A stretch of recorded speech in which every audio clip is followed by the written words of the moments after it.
Alright, Nightbot, get over here. Get over here. Shut that. Get the box. Yeah, I'm intentionally leading you on this time so you remember what you did wrong. This is a live stream, not a rave. Go on, get.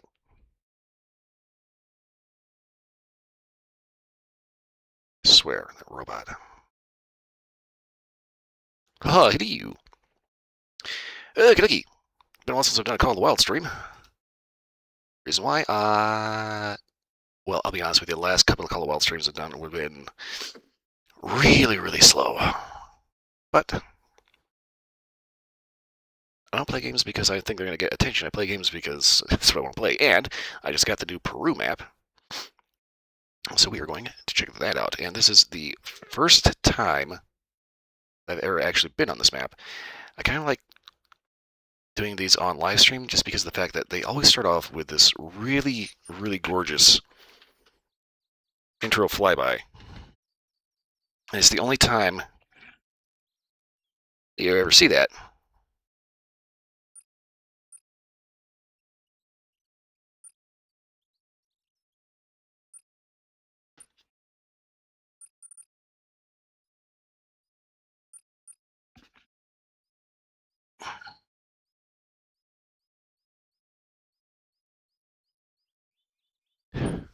Yeah, basically, if I hadn't gotten the Peru map, then it would have been a Street Fighter 6 stream. But since I did get the Peru, Street Fighter will be tomorrow. Okay, want to select reserve.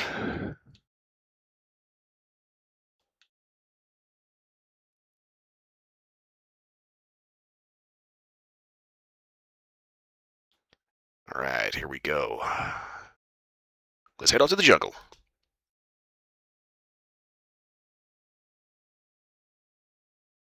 Oh, look at that, they got a satellite. We can watch movies. And the real question is, do they have satellite internet so we can actually still game?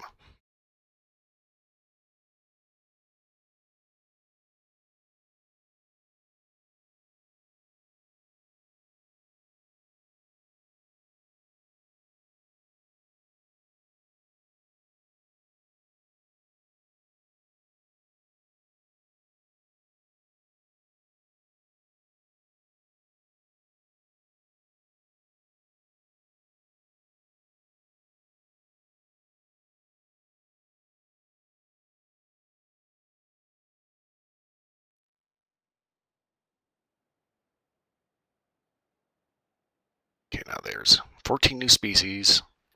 I believe there's a new pistol crossbow, which would be interesting.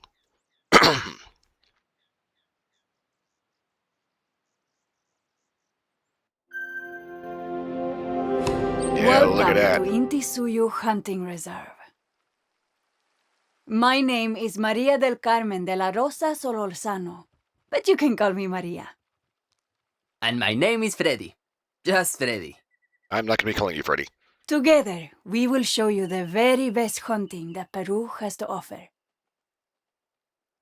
Once upon a time, the vicuña in the mountains and the jaguar in the jungle were easy to find in Peru.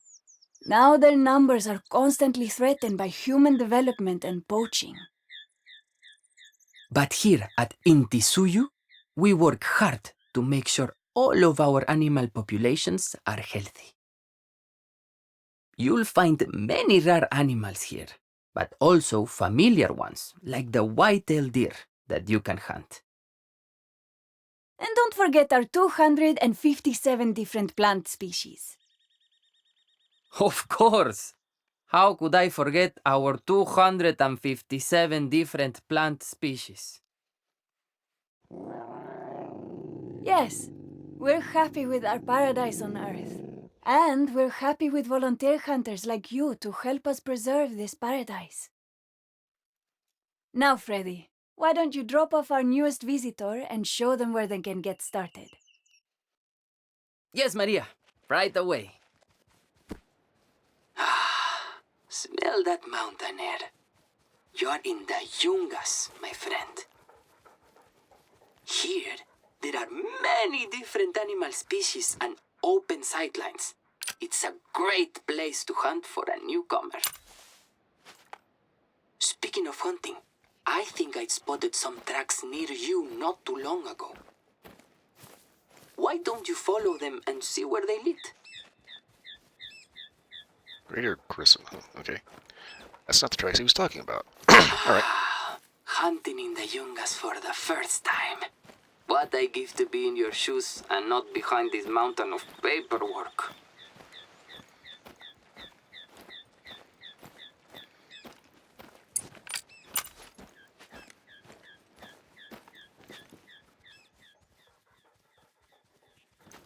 Okay, for a second there, I thought we might not need the scope. Should be a lot of jungle in this area. Blades. Lots of blades. Where are you? Shh. Do you see something? Quietly now. Crouch down and very slowly approach the animal. When you get close enough for a good shot, aim for its heart or lungs.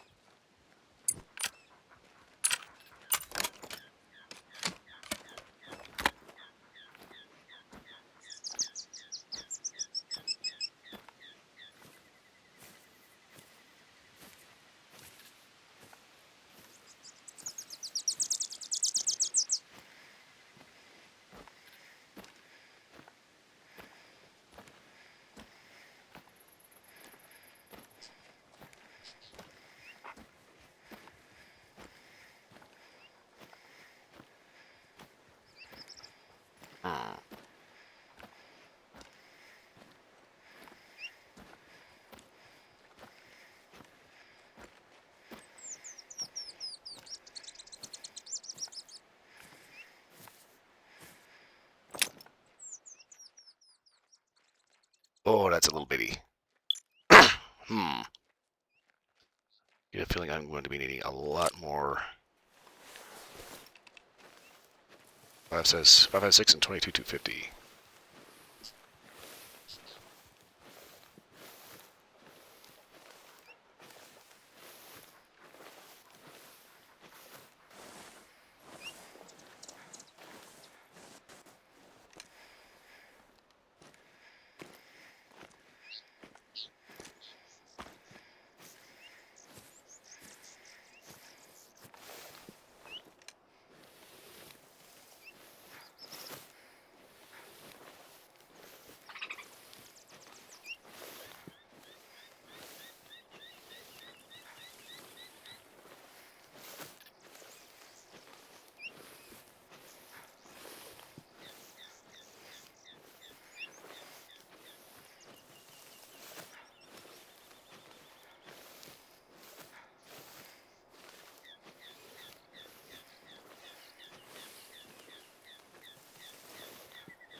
This is kind of stupid. I should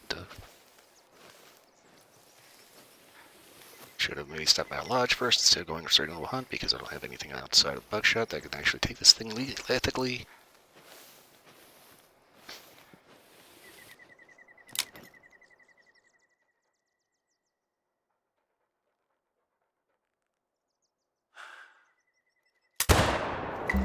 Ha!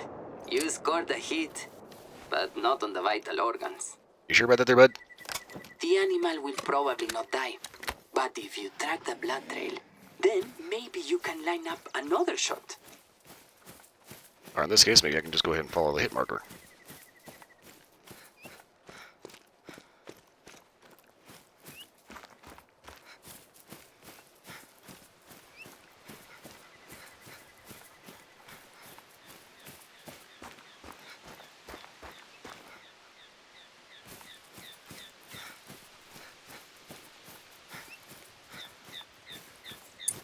And the only other thing I have that's capable of that is a handgun, and this is more for predator defense.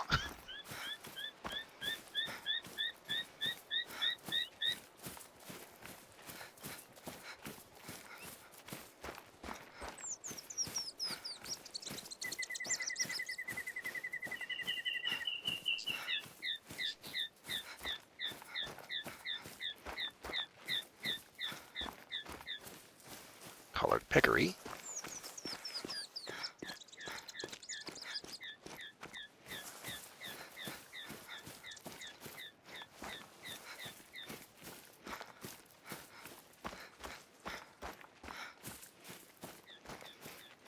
You know, I know for a fact that I am not running so loud that that thing can actually hear me. It's hauling balls, though.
Right, here we go.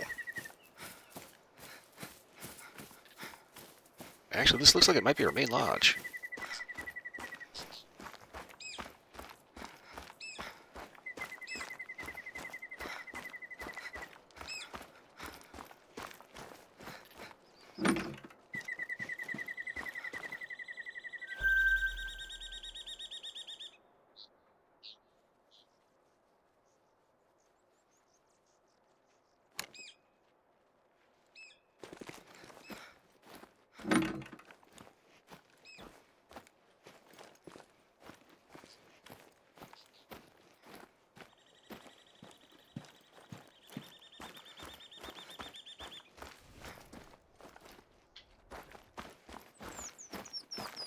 Oh, there's a harp for you. Okay, I need my freaking weapon box.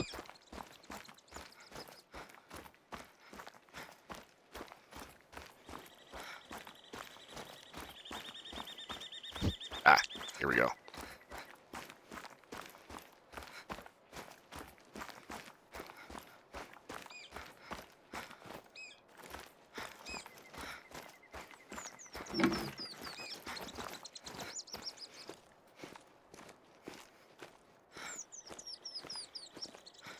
Okay, cozy. A little sparse, but running water. Nice faucet. And of course, you open the door and it smells like a freaking zoo outside. Okay,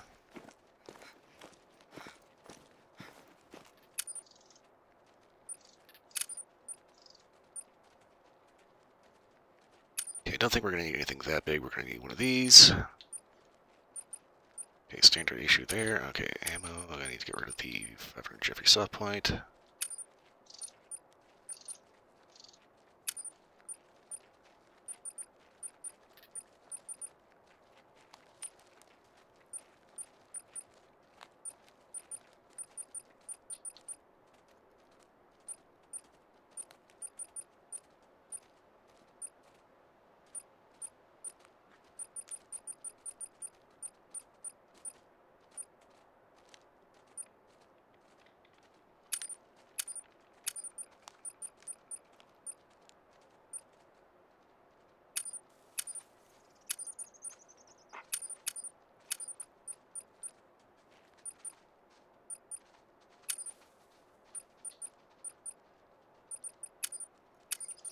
Okay, so we got our 5.56 AR. Okay. This means we can open this up and bring something a little more fun. Because I don't think we're going to have anything bigger than a tier 8, so let's go ahead and try this.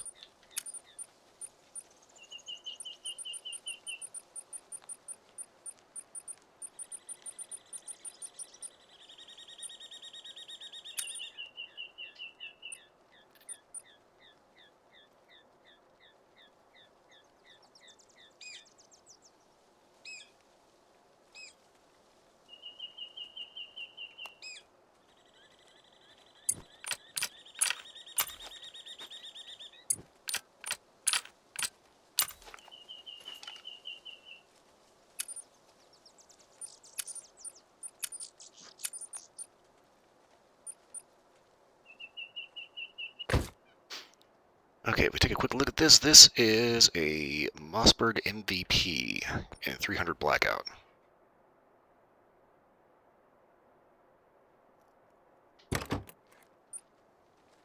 Go ahead and keep that as is, but we're also going to ditch the overpowered scope.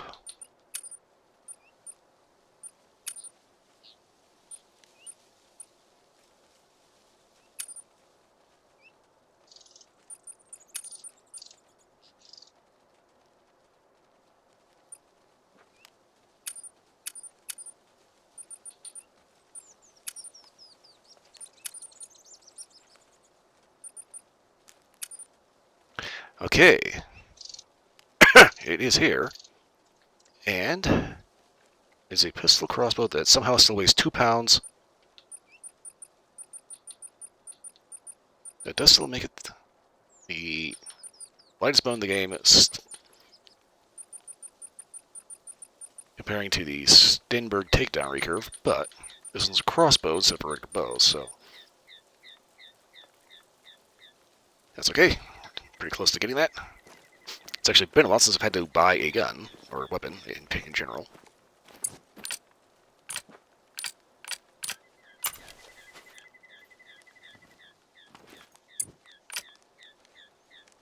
Okay, so this is up to tier 6. Okay. Alright, I think we got all of our bases covered. We can try something we don't usually use.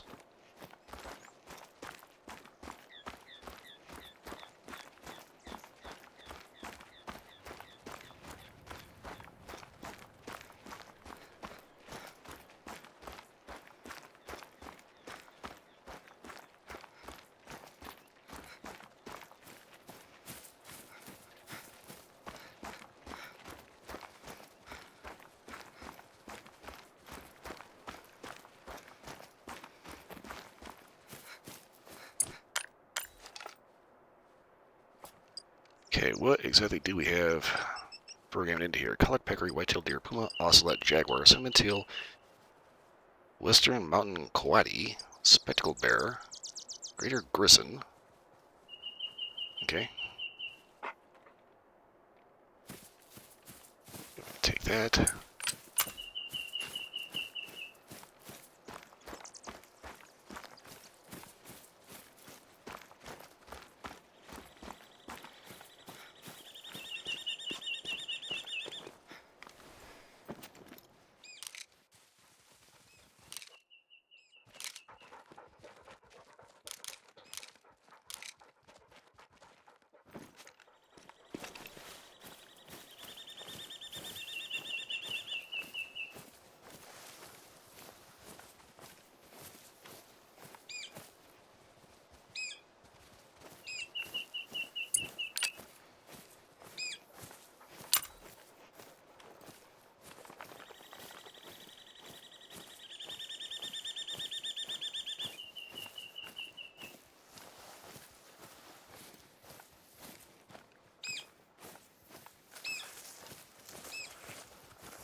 While skulking through the woods here, being quiet as a mouse.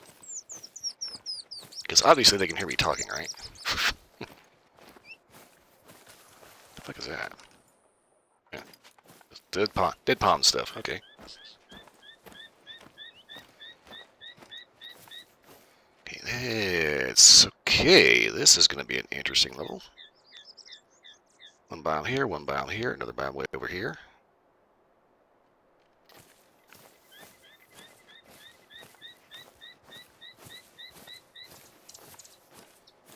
Okay, so obviously we don't have a whole lot on here because this is my first time here. Don't have any real hot spots.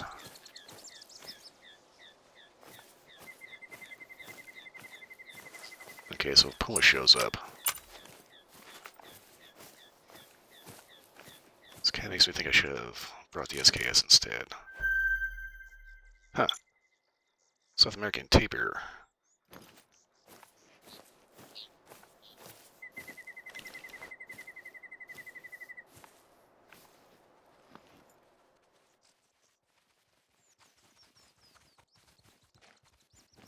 That's the problem, it's lying down, and I don't know if there's like a berm or anything. Kind of a vital.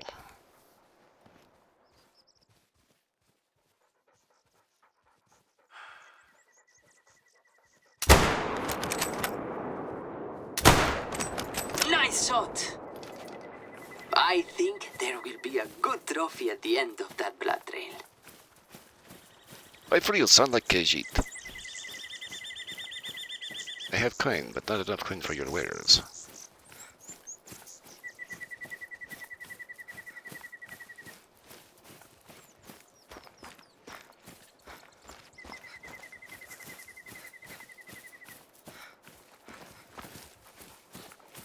Oh yeah, he did.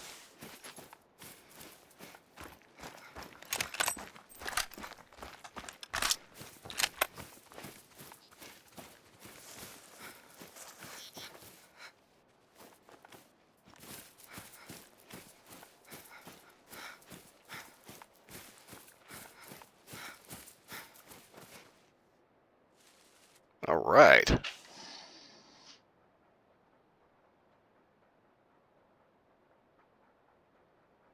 Nice work. I knew it was a good idea to invite you. Freddy, have you showed our hunter where they'll be staying? No, Maria. I will do that right away. Too late, already found it. There.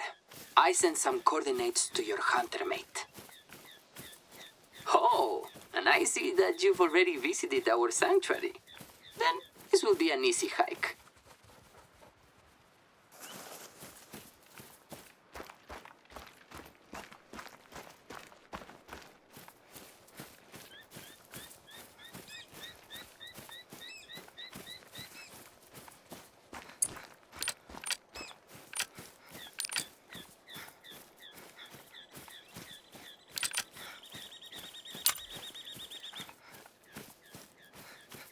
Kind of thinking I could swap out that bolt action to the AK and use the 308 on that one.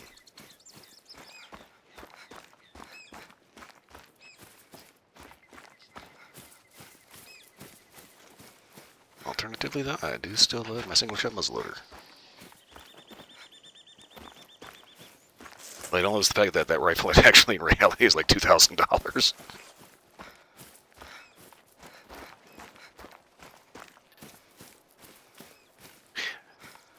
So one of the things I've been following recently has been the Thompson Center Encore coming back to market. And my only gripe is that it's about $1,000. Considering the fact that like a Traditions G3 in the 4570 government is like 300 to 600, depending. Don't know quote the actual price right off the top of my head like that, but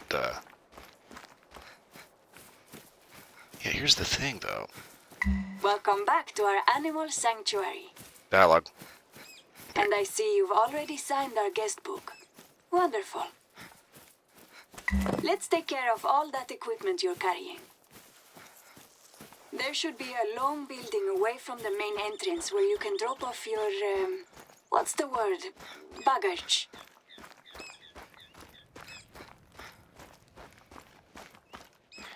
Yeah, the thing about it is like you take a look at like the difference between a Traditions G3 versus Thompson Center Encore. Traditions G3 is going to be a 1 caliber. It may or may not come with a pick rail on it. It may or may not have the accuracy guarantee of at least 1 minute. And if you want to get another one in a different cartridge, you have to go buy a completely separate gun, whereas Thompson Center Encore, you just need a new barrel, literally. The room is a little cozy, but I promise the catch will have everything you need for a successful hunt. Head outside when you're ready. I want to introduce you to some of the animals you'll meet in Peru.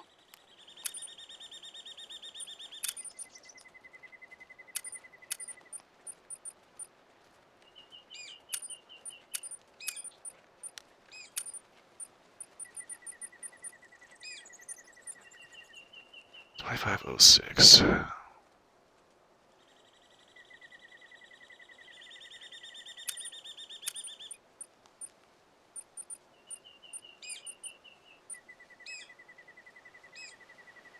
Okay.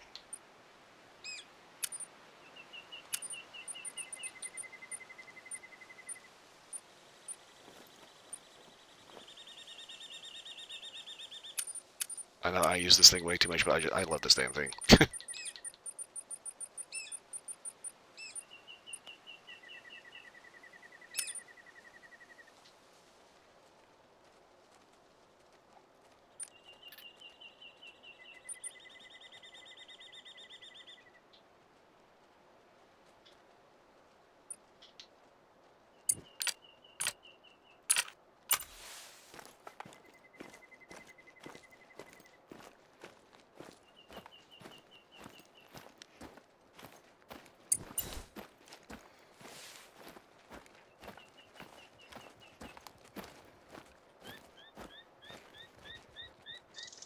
These are vicuñas, a species of small, agile camelid. Don't they have beautiful fur coats? For centuries, the Andean peoples captured vicuñas, shore their fleece, and then set them free. This technique, called chaco, let the herds be sustainably managed. Vicuñas are very cautious, so you will need to be quiet and invisible to sneak up on them. Their sense of smell is not so good, though.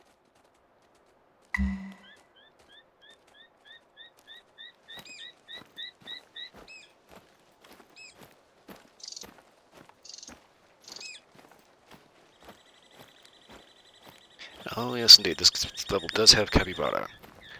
I'm not entirely sure I actually want to hunt them, just because they are so chill that like nothing has a problem with them.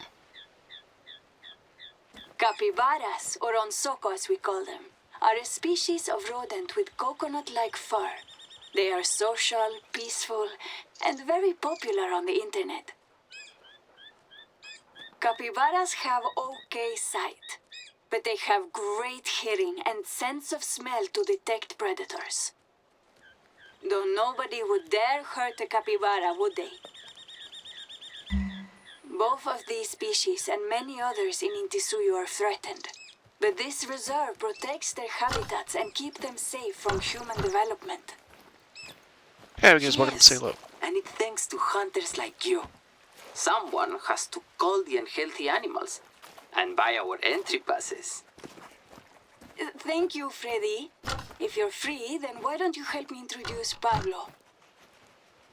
Oh, yes, Pablo. He's a long-time resident of Intisuyo.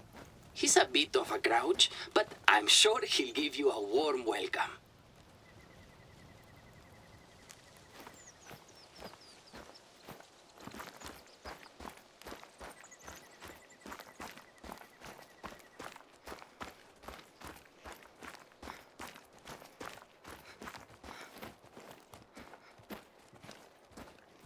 Okay, capybara with a Oh, hat. did you think that Pablo was a human? No, actually, I was thinking it was going to be a caiman. I love Pablo just like any other human. Maybe a little more.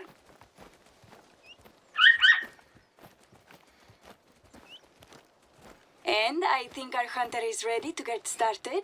Unless, Freddy, do you have something?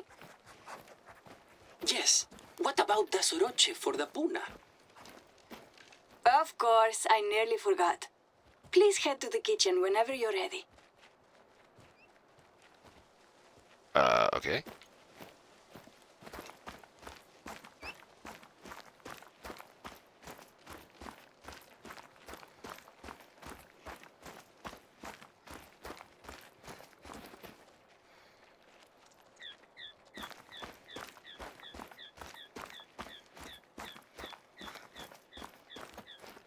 This is a tea for soroche, or altitude sickness. The secret ingredient is coca leaves. It's the perfect cure. But don't tell anyone that we're giving you this, huh? The authorities would shut down in Tisuyu for good.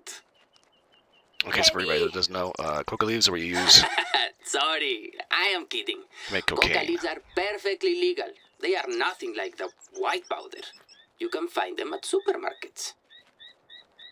He's not Go lying here. ahead and try it. How was it? Do you feel ready to take on the mountains of Intisuyu? So let me introduce you to our notice board. You might have seen it already when you entered.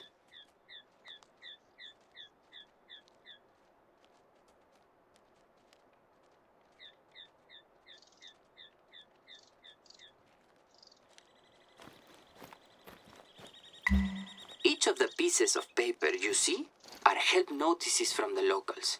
And if you complete them, then they come with nice rewards. So make sure to check this board and the other boards in the reserve. You never know when the locals will put up a new notice. Why don't you try it out? Take any of the pieces of paper you see.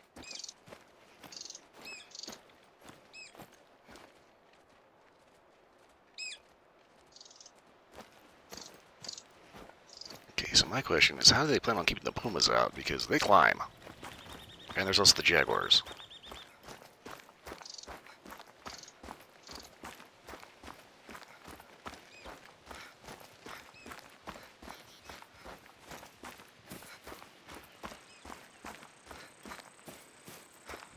Yeah, it's kind of funny. I think Casual Geographic referred to the jaguar as basically an assault weapon with whiskers.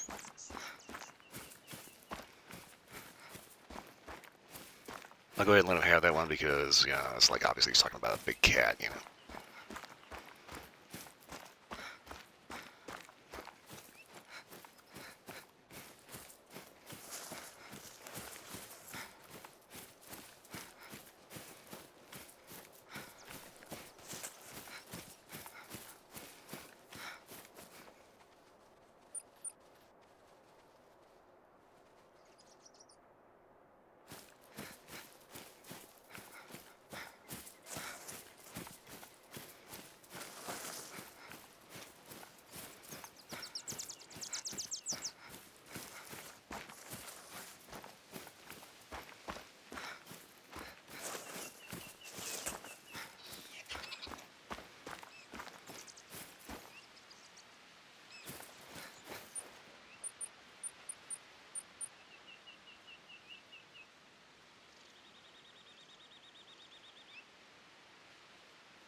Okay, not too sure that's bugged out, but whatever.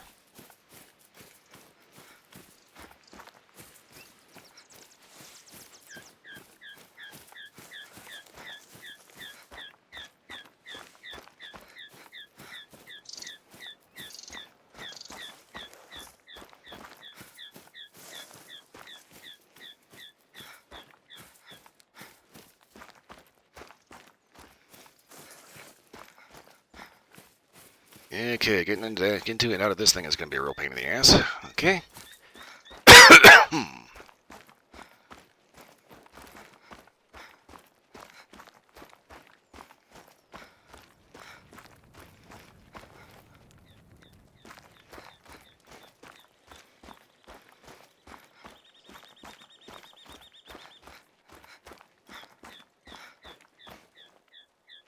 Okay, Fernando.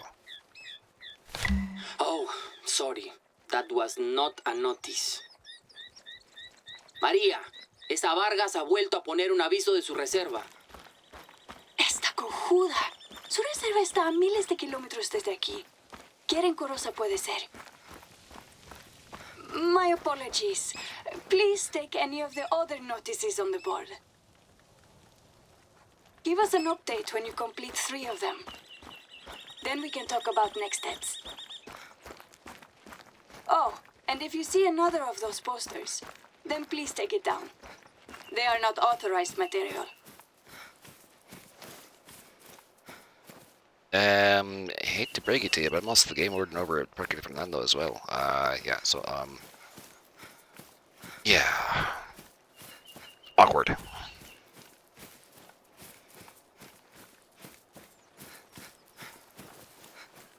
Okay, give me 1 second here. I've got to give myself a little bit of a stretch, and my headset is giving me a little fit right now. So, 1 second.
Okay, I think that's better. Yeah, okay.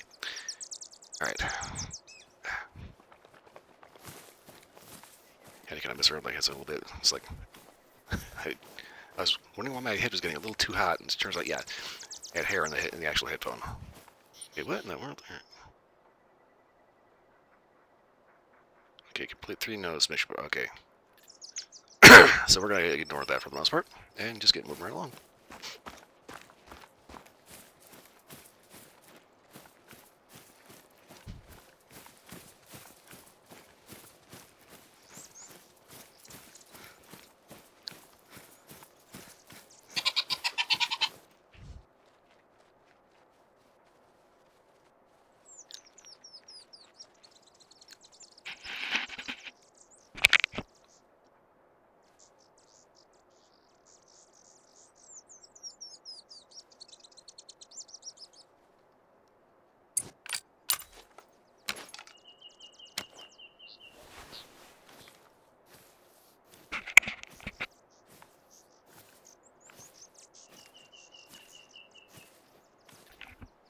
Give me a minute.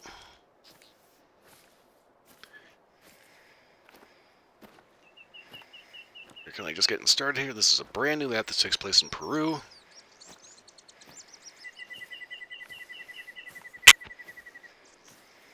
We got 14 new species, a new pistol crossbow.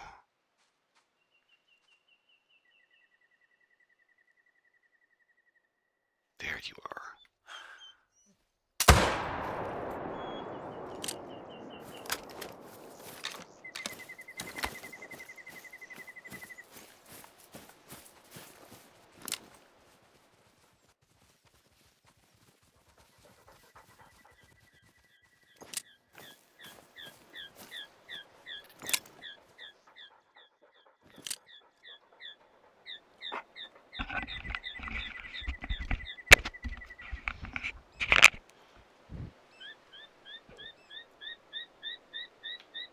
Okay, but so far...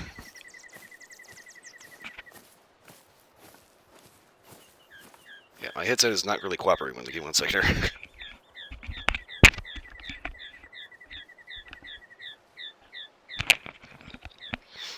Okay. Ah. Alright, here we go.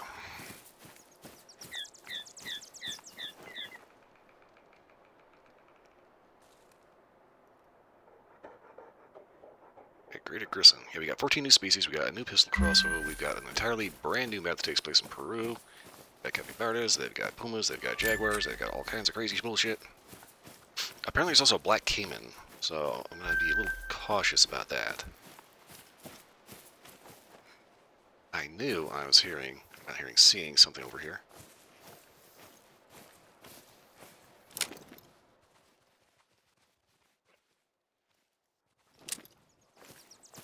The weapon I'm currently using is... Don't ask me the real world version of this because I didn't even know that anybody would consider making something like this. Oh, well, hello.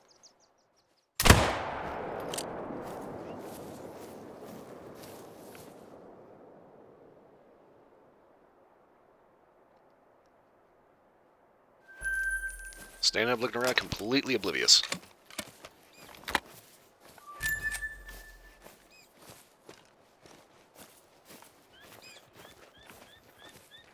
Yeah, this particular, it's an over-under shotgun rifle combo. And this is a very peculiar piece because it's a very specific answer to a very individual problem. And that is, you got the shotgun, taking out the birds. At the same time, there's like a goose 100 meters that way. The birdshot's not going to reach. So you get an additional 22 Magnum.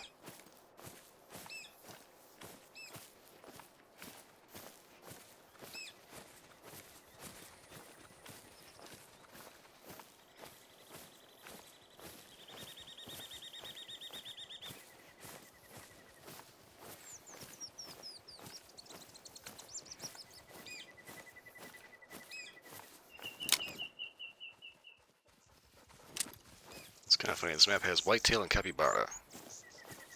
I don't know if I actually want to hunt the capybaras just because of the fact that, you know, it's like nobody has a problem with them.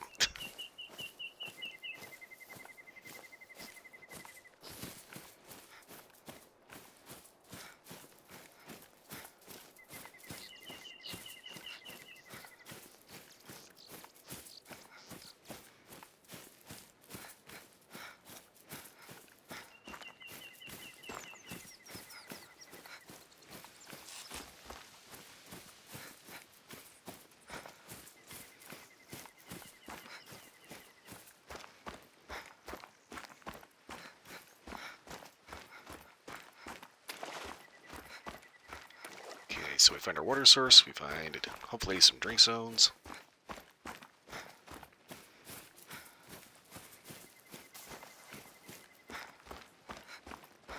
Actually, what I should be doing... Let's find out whatever this is, so let's go ahead and do a little sightseeing, shall we?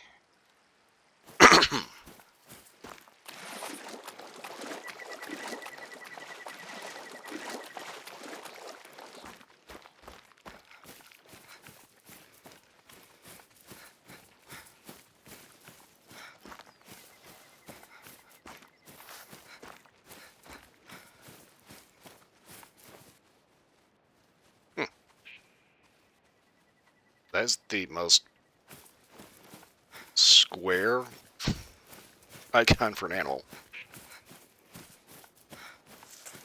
Looks like somebody told a 5-year-old draw a beaver from memory.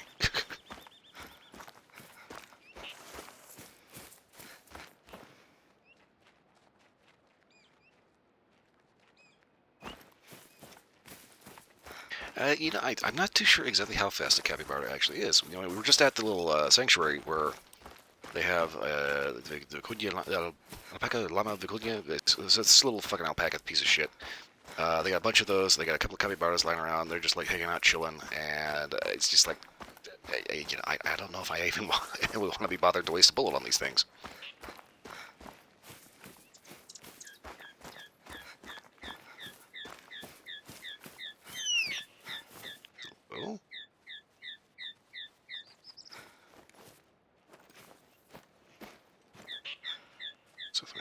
tapers at tier 6. Colored peccary.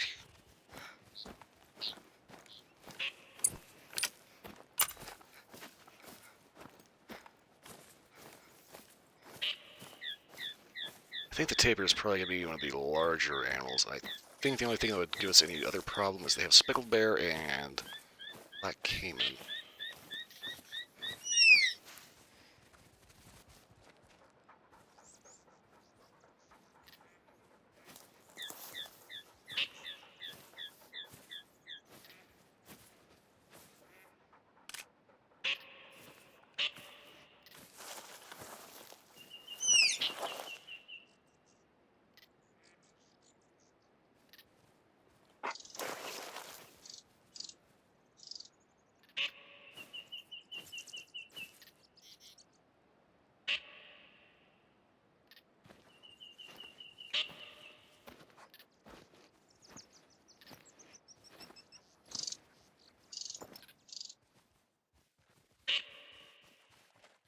There's a ridge, and it's just on the other side.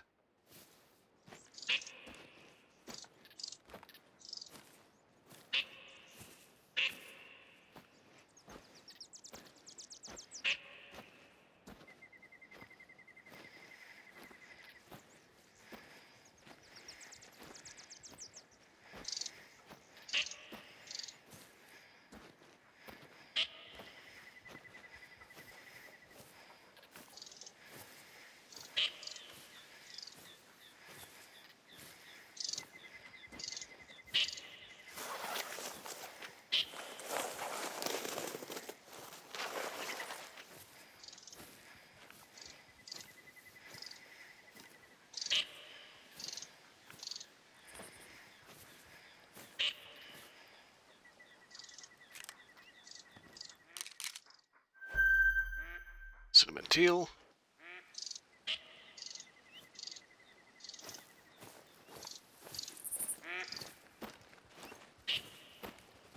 I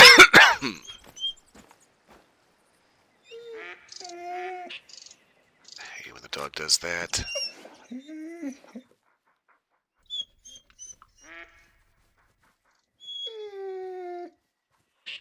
Dog has clearly spotted something that I have not.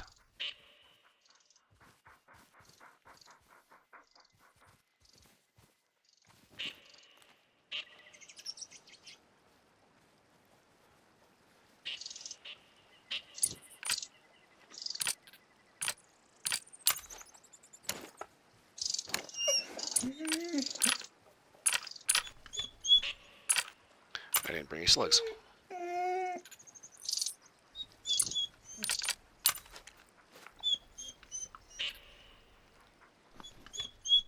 Alright, dog, I have no idea what the fuck you're seeing.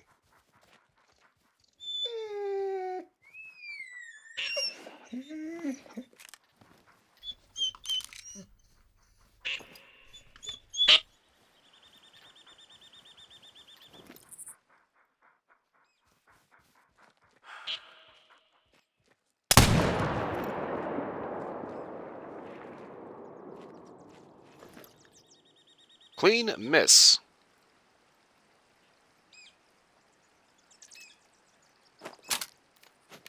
At least I got the dog to shut up.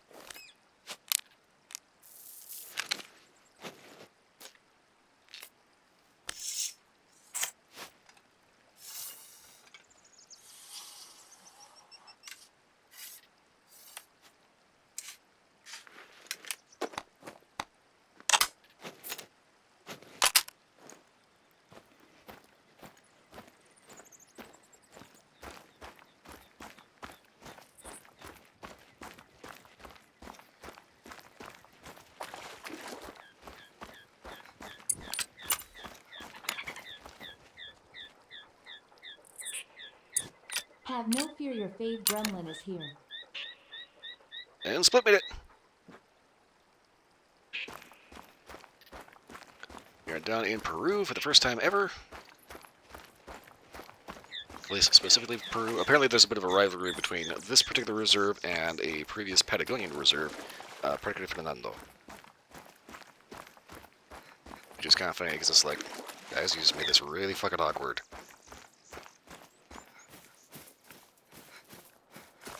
Because canonically speaking, your player character is also the the warden, the game warden at their rival reserve. So yeah, in fact, we're over here helping them out instead, and have been all over the world. And yeah.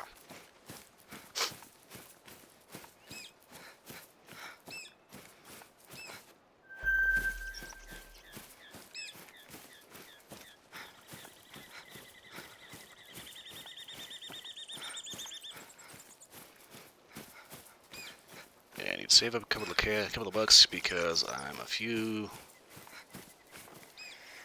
pieces of money short of the new weapon. We have a taper.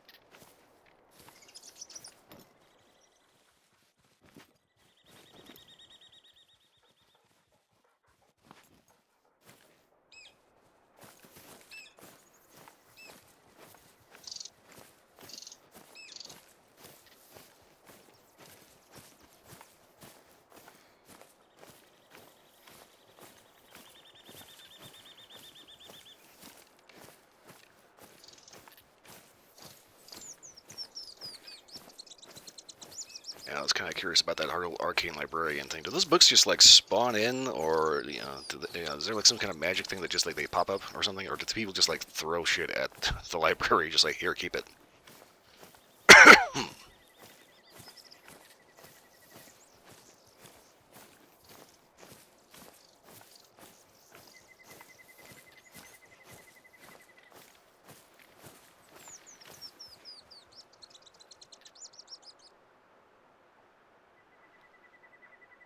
I swore I was hearing something.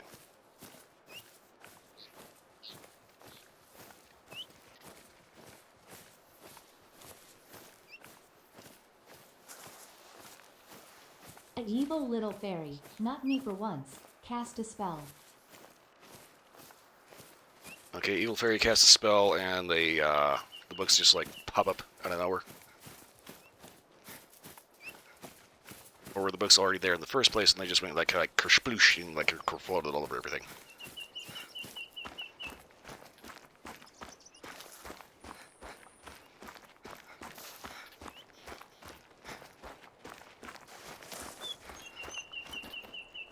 Oh my fucking god, this dog.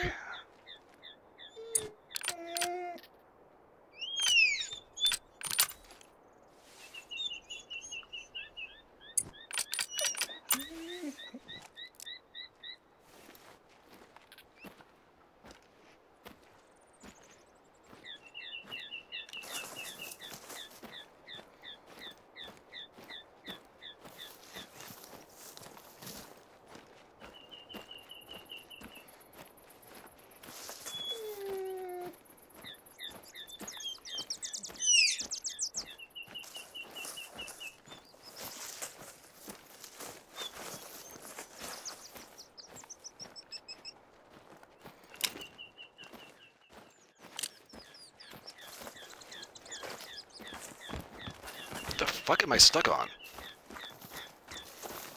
It may be books fly off the shelves. Ah, okay.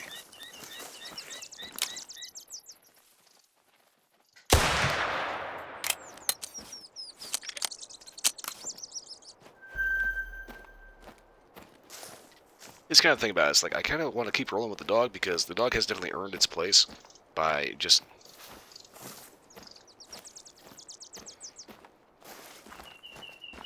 being able to track shit, but at the same time, you're in critical position. The fact that the dog keeps whining, oh my god, that is so irritating.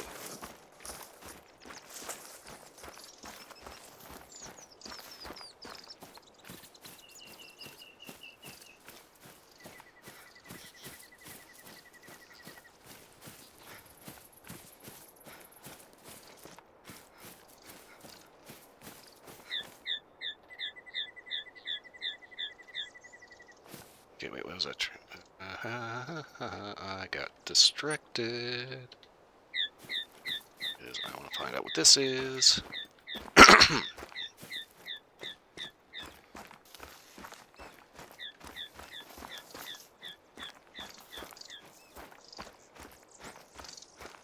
This is kind of one of those things. I need to check the dogs that I've got and see if I've got one as a pointer and retriever. Or not retriever, pointer and tracker.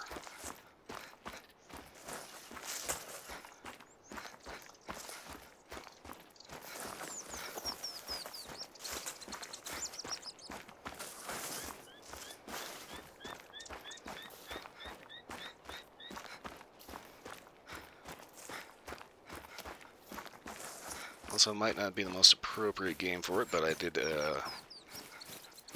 alter a point redeem.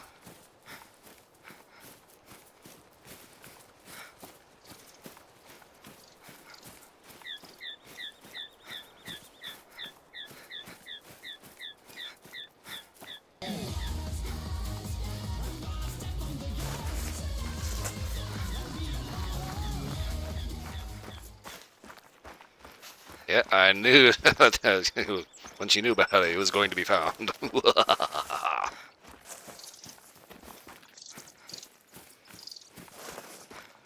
Yeah, so ever since watching that in a fucking More Purpose video about this fucking Australian something hen, I've had that one verse stuck in my head to the point where it actually made me look up the song.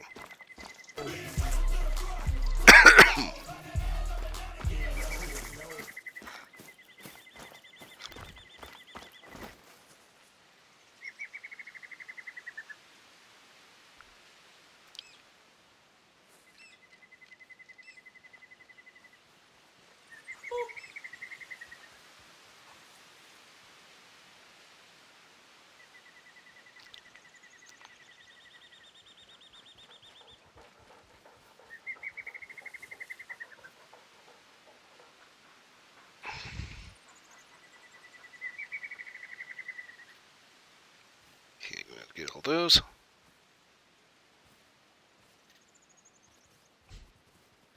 Yeah, I was looking for a video to go along and play with the soundbite, but I couldn't find anything.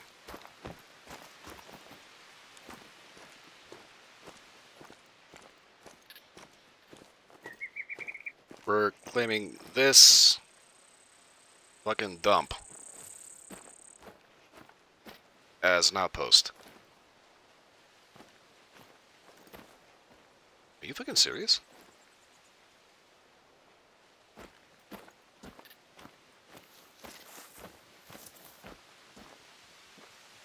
I mean, what the? It looks like it's been abandoned for at least 50 years. This better be one hell of a glow up.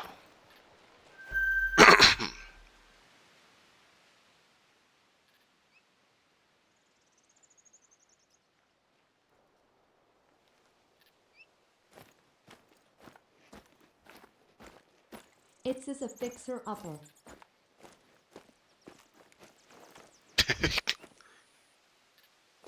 Are you?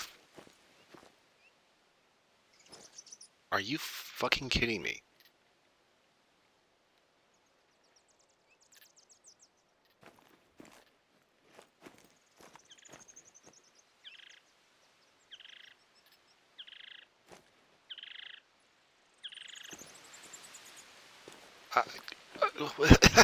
No, no.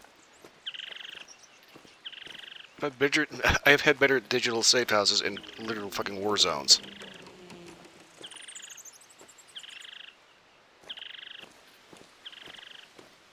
Oh, someone died there. Haha, get haunted. No, more like I'll be trying to sleep here with a goddamn jaguar. I'll come in and fucking eat my face. The fuck is this bullshit?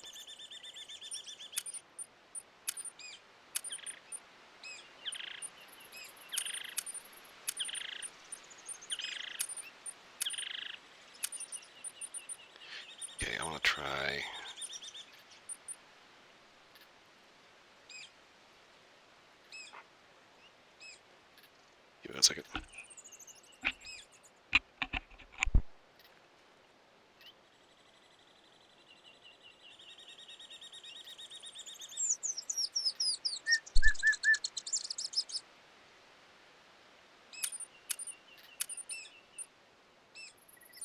this is the 2506.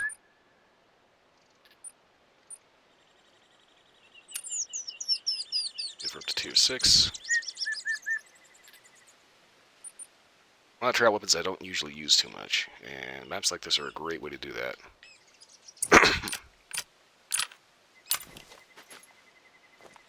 Because like there's tier 3 stuff, so we know we're going to be making use of our handy dandy.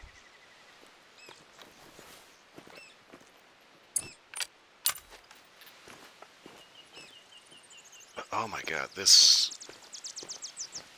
I'm sorry, this safe house is not safe.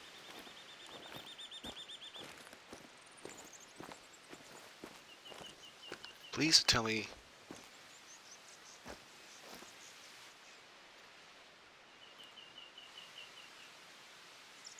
If it rains, you're getting soaked.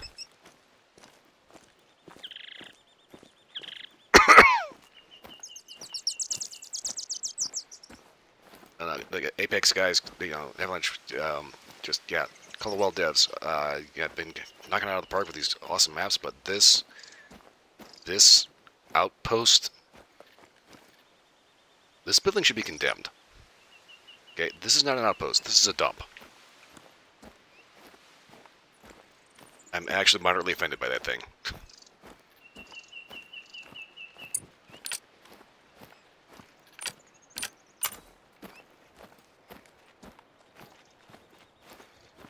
Hands down, the worst safe house. Oh, I need to talk to them. Look at the candles, too. Oh, man. Like, Far Cry 2 actually has...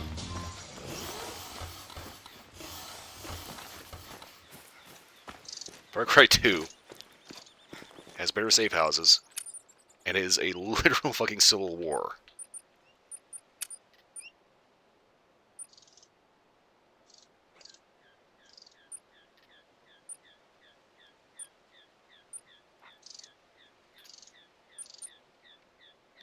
You know what? Let's go ahead and rock the pointer because I need to do more with this dog.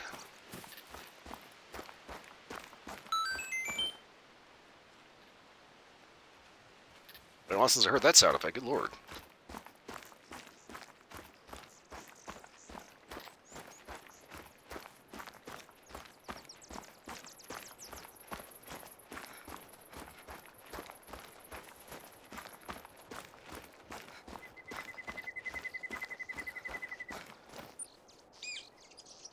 Shh. I think there's an animal near you. Don't forget to crouch down. Move quietly and walk against the wind. Act like I've never done this before.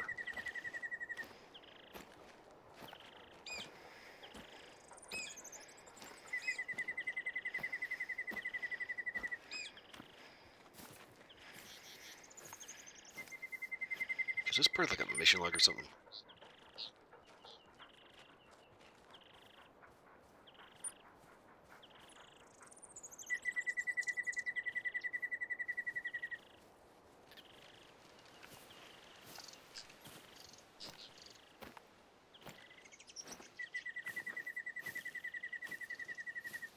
So the Cappy'd be down by the water, right?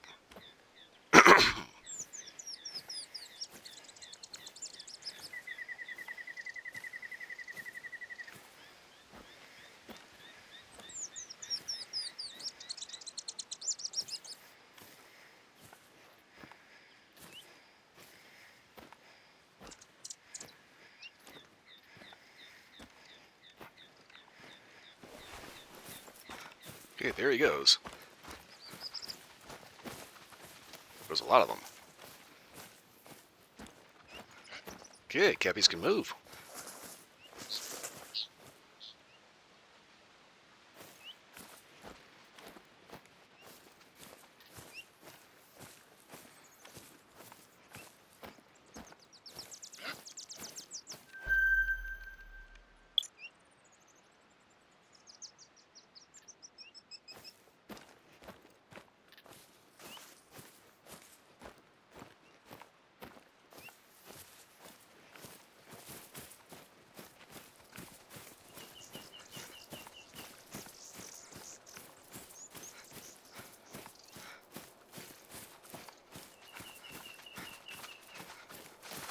hunting stand.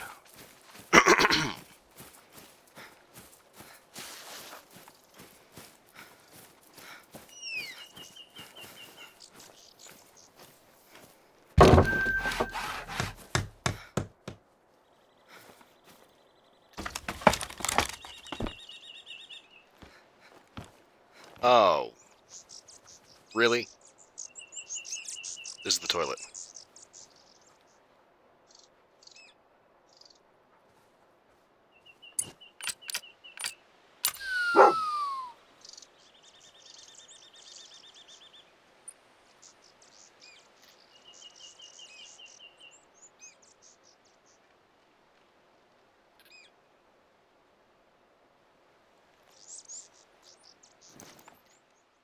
OMG, the toilet raffle mouth.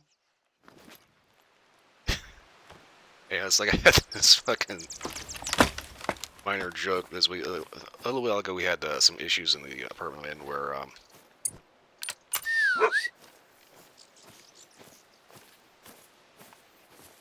we had some drain issues, specifically at the kitchen sink. We had to end up getting a new garbage disposal. But a chronic problem is like bathroom drains clogging up. So I had this thing that gave me the giggles, just this idea of some poor guy that his kitchen sinks clogged, his bathroom sinks are clogged, his toilets don't flush, finally he just says, fuck it, shits in a bucket, throws it out the window.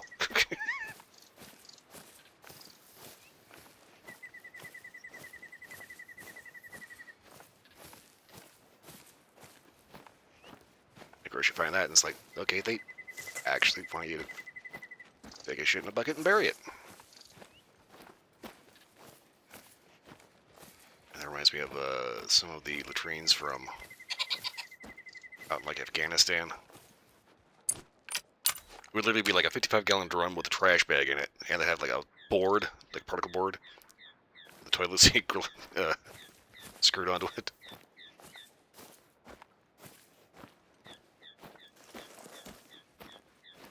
You'd have a PVC pipe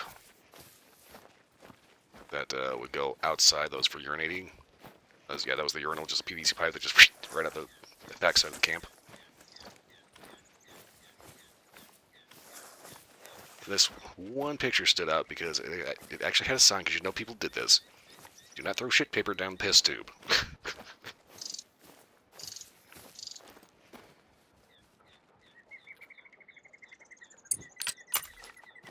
Okay, colored peccary. Okay. By the way, it's one of those things about render distance. I am just like not going the right direction at all. Direction? I am not going the right direction at all, because it's like I've got the wind like at my back. They can smell me from a mile away. But I'm at a road at least.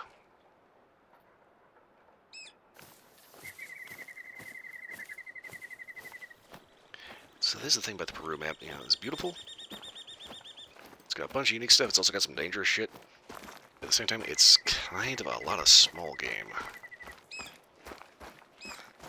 But it does still have whitetail, so...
Okay. There is no call for taper.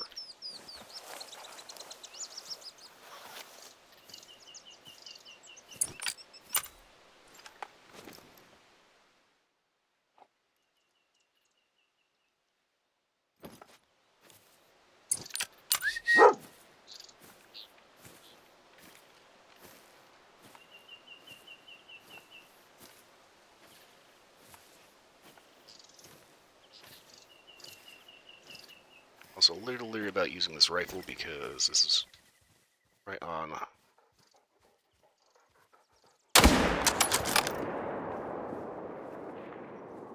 tail end of. It's appropriate. Okay, he's down.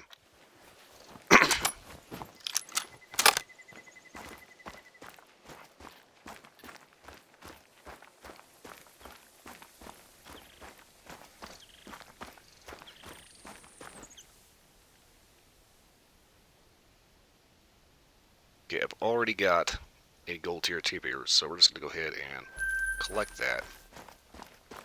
Because I need a fair amount of money in order to get the new crossbow.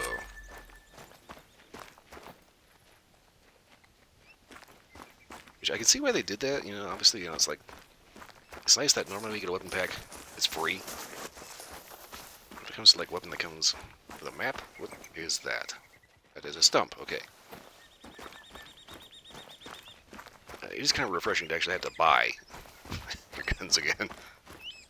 Well, a gun, not... Okay, Black Cave. That's a tier 7, you motherfucker, okay.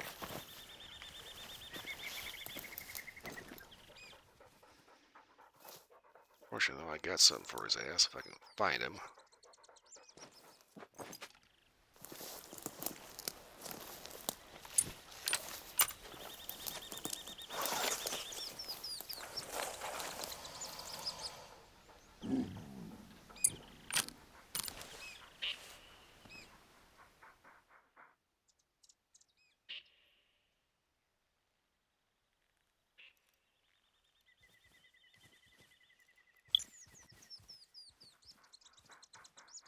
Anasukas Nagar.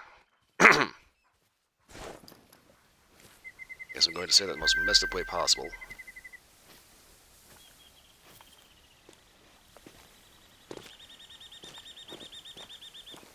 To avoid accusations of saying something wrong.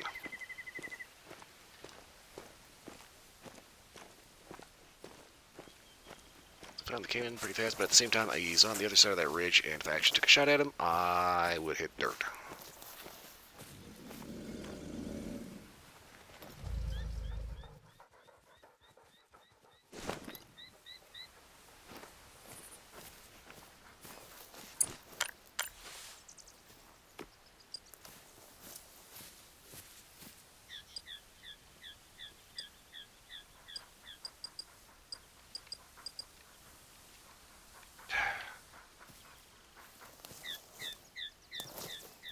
Recorded call for freaking alligator. Why do I not have anything for black caiman? Oh shit, he's right behind that rock.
Okay, I'm thinking I maybe may need to rethink my loadout a little bit here.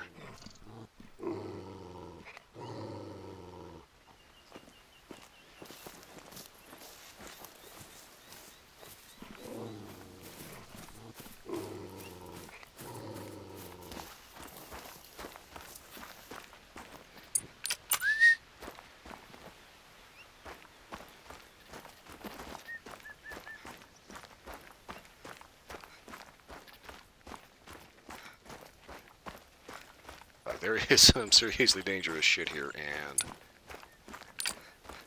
I'm thinking I got this for all the small fries, this for defense against like the cats. This is a good all-arounder. I'm thinking this needs to be something in 308.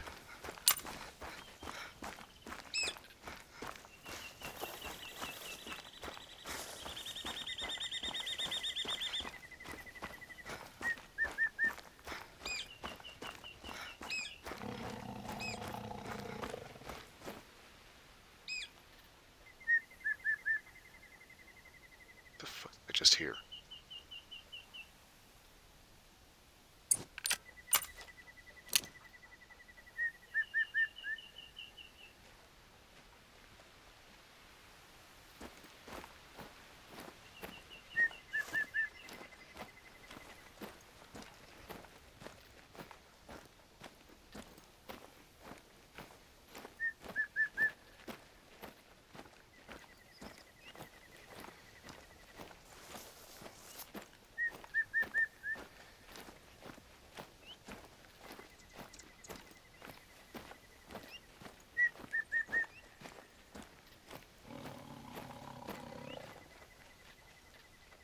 Shit.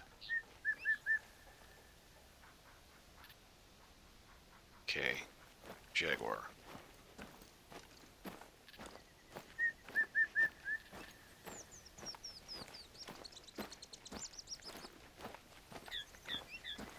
Imagine that their AI is probably going to be similar to Bengal tigers.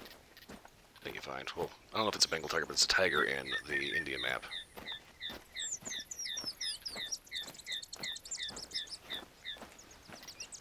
Which means we keep the ear open.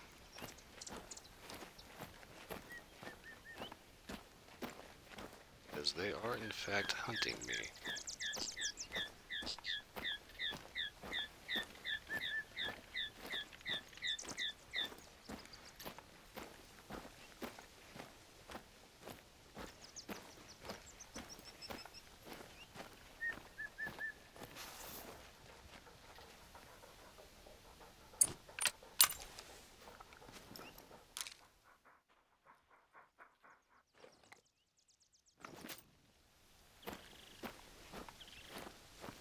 I'll color Peccary up the hill, not that I necessarily want to go into that area where we know there's a jaguar walking around.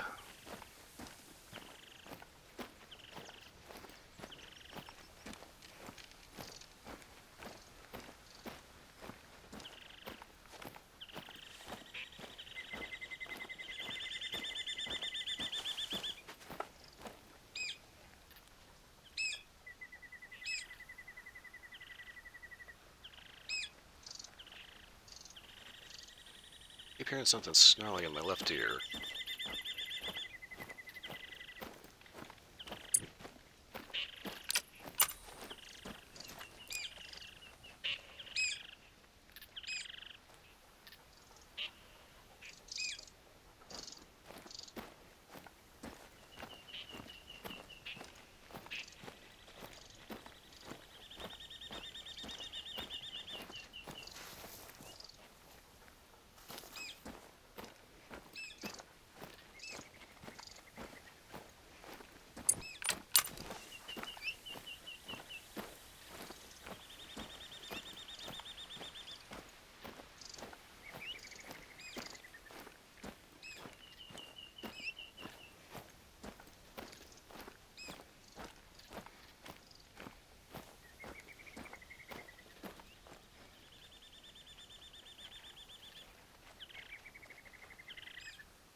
Okay, as you can see, we have capybaras at home.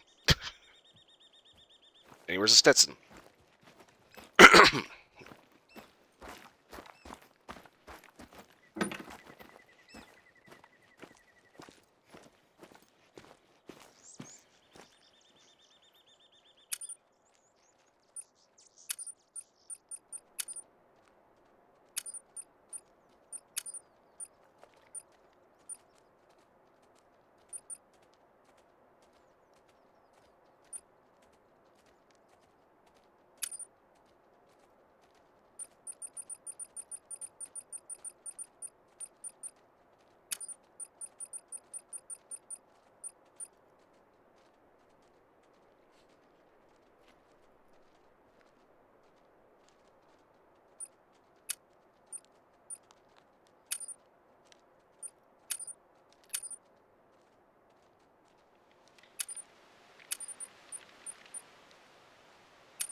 Okay, what could this 300 blackout for? That's on the on par with 762 by 39.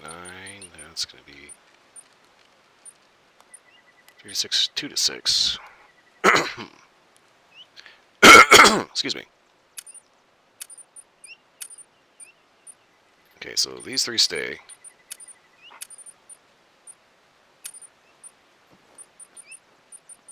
Okay, so 22 Magnum, Res 70, 10 mil, and shot shells.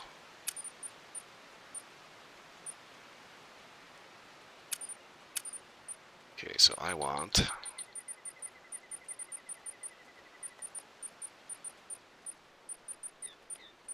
get away with it.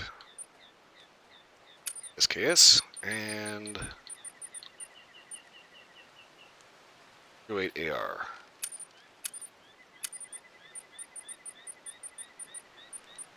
That's kind of my boring go-to, but you know, it works.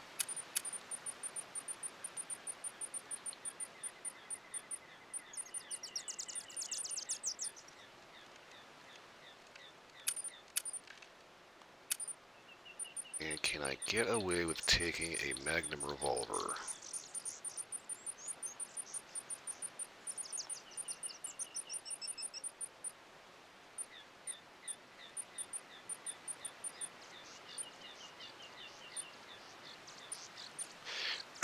Excuse me.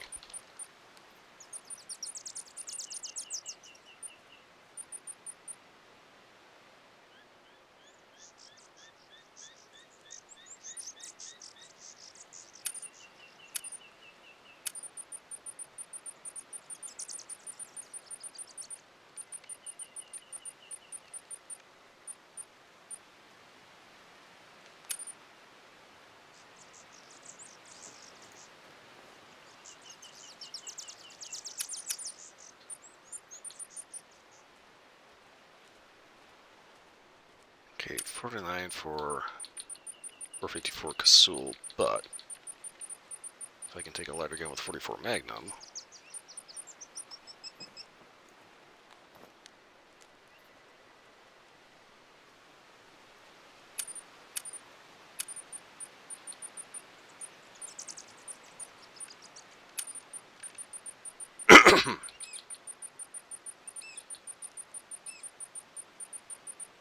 There's one of those things that's like, I keep wanting to use the 44 Magnum.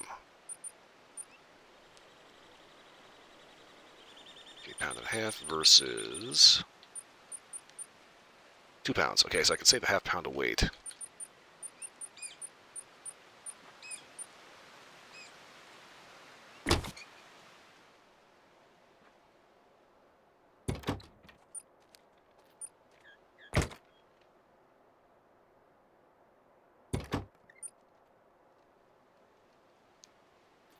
I think I'm going to go with old business here.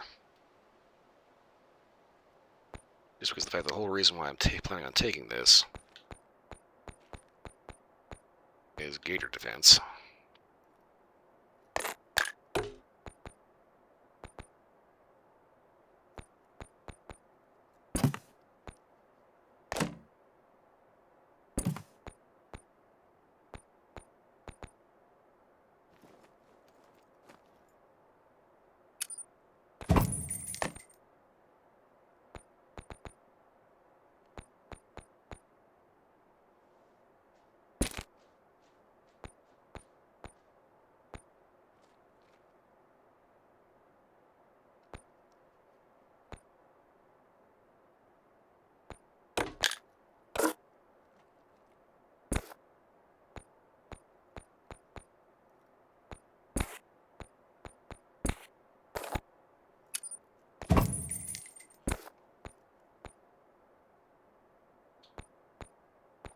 Okay.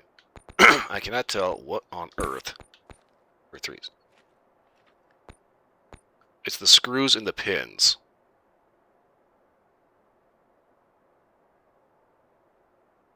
All the stupid things you could color.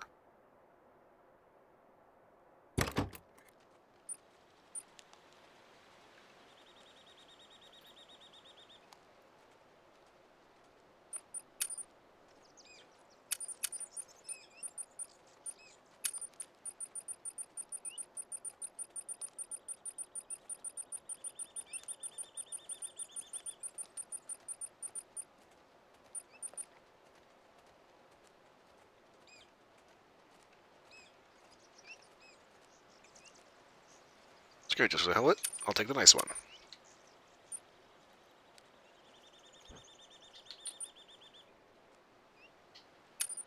Well, the real question is, which nice one do I want to take? It's always the problem. It's like there's so many choices. Also, having a little bit of an obsessive compulsive moment doesn't help.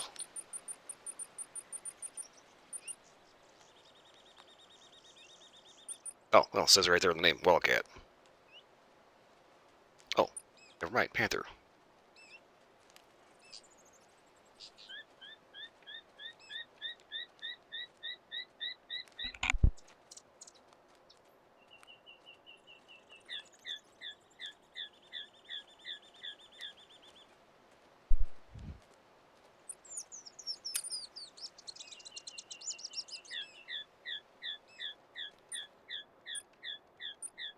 Ah.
Okay, dog is being dog.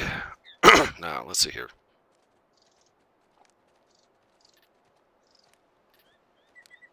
I want to go here.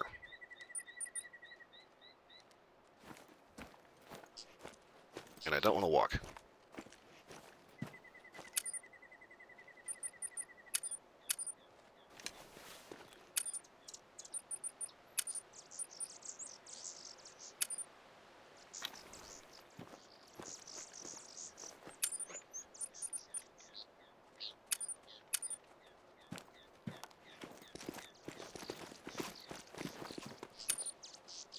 You can tell I played this game a little too much when I end up getting...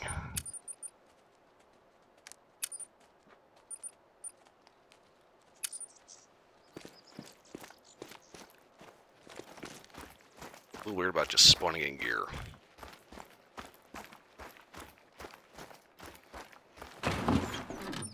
Okay, so if we want to get there... Okay, ideally we need to go to about here, and that should be a dirt path. Alright, road trip.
snow is nice and refreshing. There's no rabbits on this map.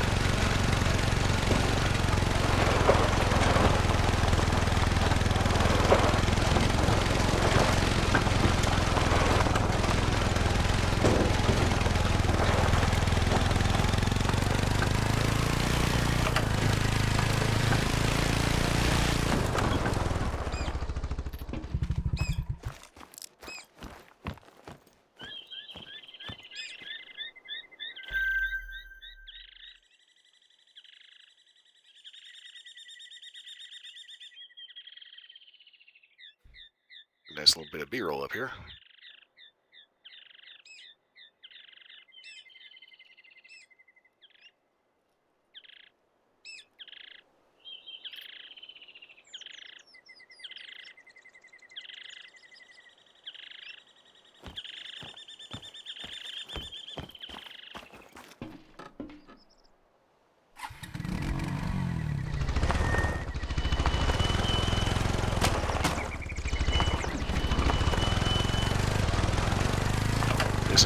At least this one has a proper outhouse.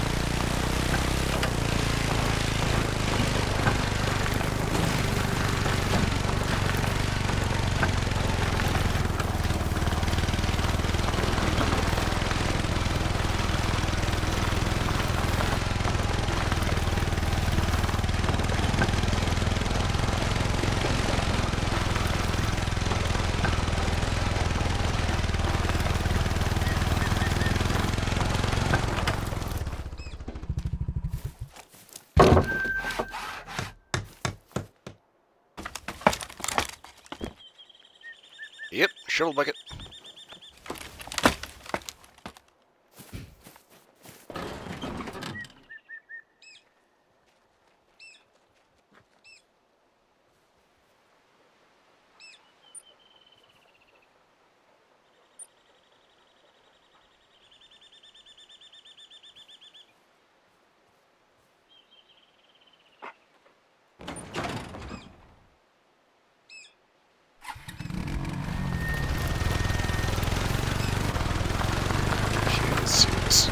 Save houses, hopefully. This new recent maps that actually have different save houses doing it, which kind of makes me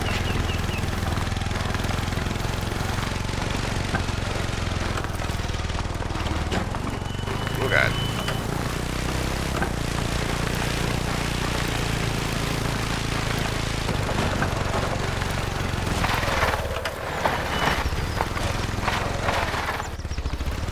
they haven't been donned before.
This looks like a little more promising.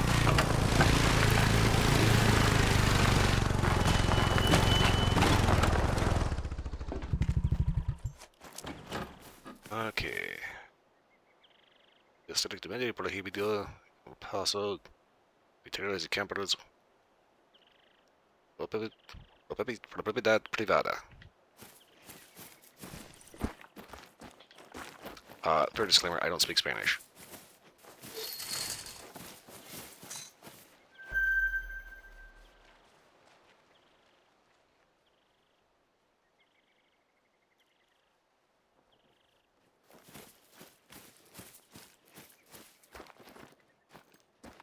Oh no, you got this nice leather couch out here in the rain, along with all our gear.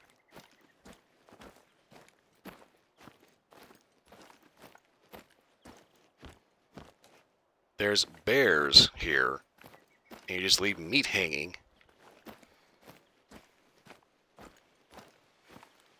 Alright, let's see what this actual dump looks like. I mean, it's not that bad. Okay, this one's not that bad. This one at least looks like somebody actually, you know, is capable of living here. Or has lived here at some point.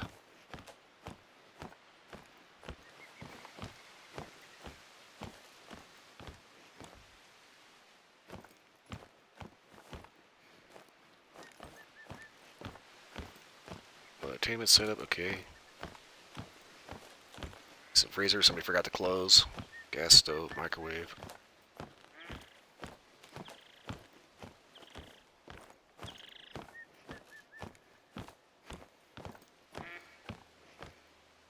Candy style walk for some reason.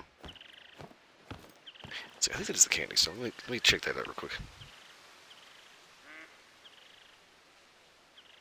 Is the Mandarin style and the Cantonese style walk?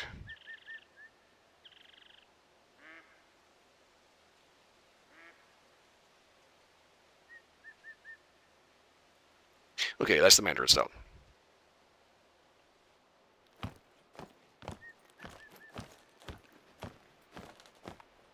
Yeah, the Cantonese style walk just has like two grip handles on the side. There's only two choices. You got a 50-50 chance to get this screwed up or not. Taruka. Okay. Okay, I'm guessing this is going to be more like the Andes biome, whereas over here would be more like just straight up a river jungle. Yeah, Amazon frontier. Okay, so yeah, we get down in here, we go back to Nam.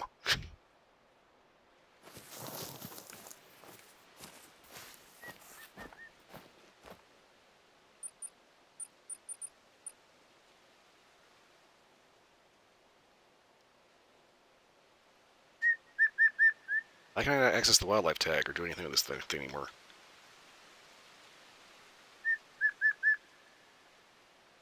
Okay, here we go.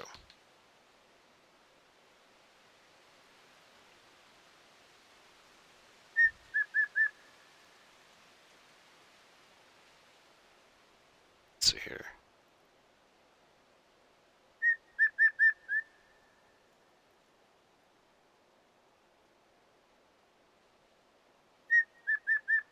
Greater Grisson.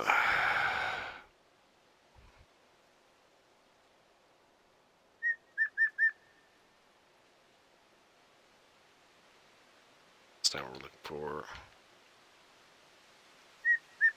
Okay, Jaguar is muscular, stocky, big cat with a yellow golden coat, known for its incredible strength and rush prey. Can crush prey with a single bite.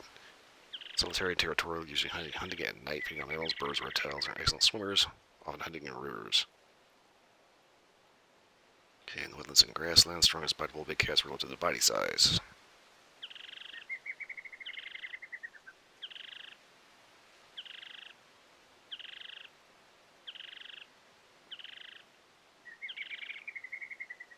Speckled bear, okay.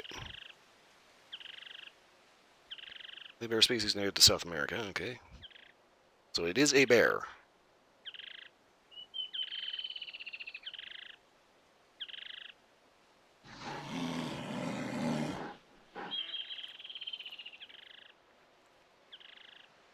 Well, speak of the devil. There he is right there, shit. And he's a tier 6, so he's a small bear.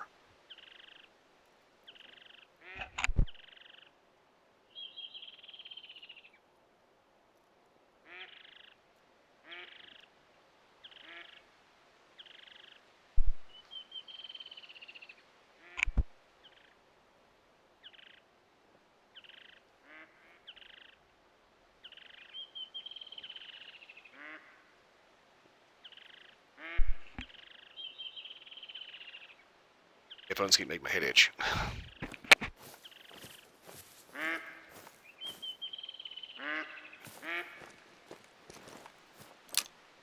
I gotta.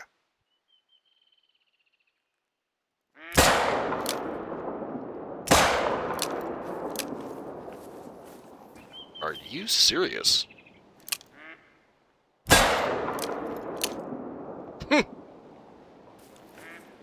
Bulletproof cans.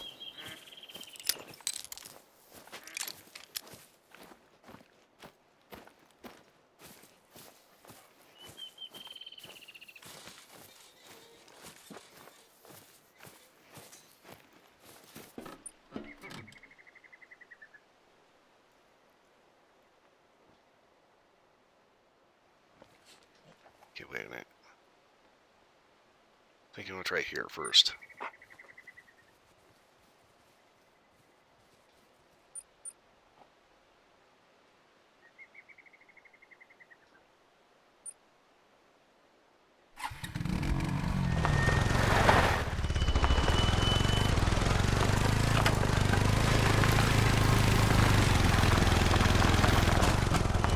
Okay. Got some sightlines, that's for sure.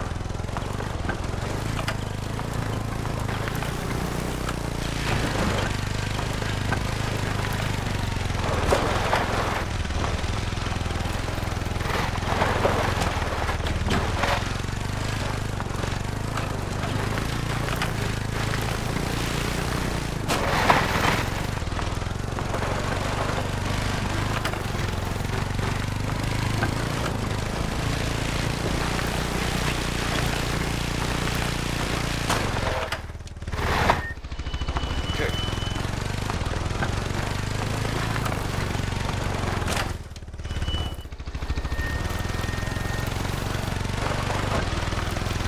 It's kind of like going down the road through the forest like that. Kind of like the speed effect section Star Wars. Reminded me of the Renegade Battlefront 2. It was kind of a cool mode they had that took place after the battle, where it had... Yeah! Stormtroopers versus Ewoks. It's kind of funny because the Ewoks mirrors go running around the map saying craps and picking off bad guys. And they can see it like it's they like the Stormtroopers on the other hand. It's pitch black midnight. You had to find holes with their flashlights on because if you had your flashlight would wear out. It's kind of things I remember. They kind of stealthy a bit there, you know. Moving through the woods. Relying on it until it ran out. Stop, wait for it to charge.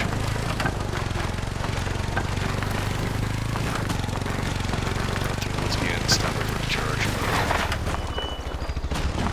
And it was kind of funny. I ended up making my way to the base.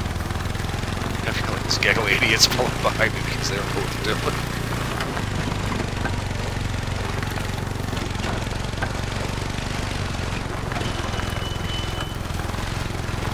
It's kind of funny because earlier I pointed out, like I found a tripwire in Ewok traps, and I pointed it out, and there's some idiot that was done with just intentionally stepping the damn thing. Yeah, he died. Oh, that's a great hike.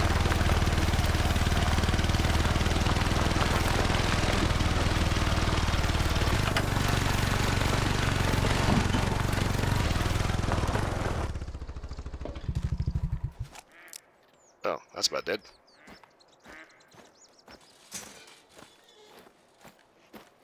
You're about the cardio shoes.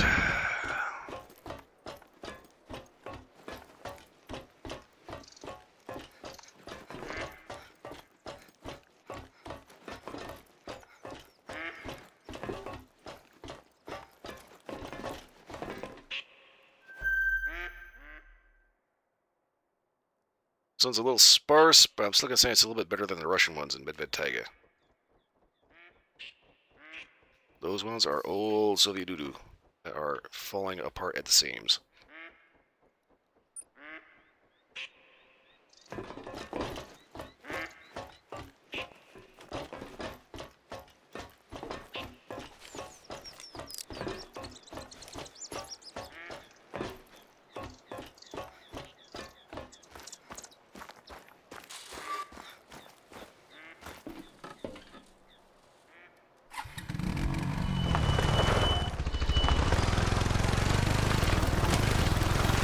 Just waiting for this ATV to explode.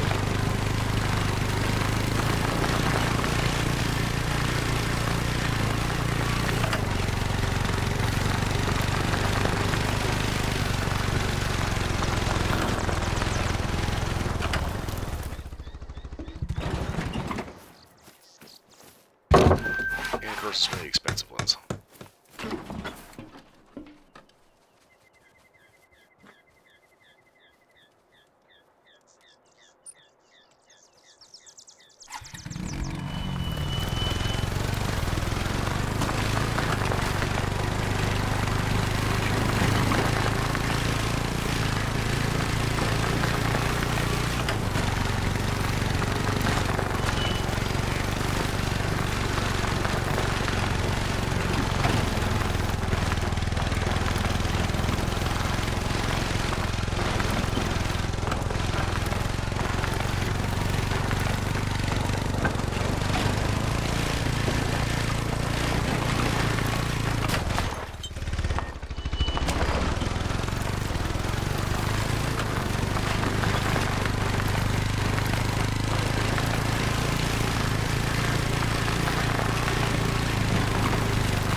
Oh, that's dead.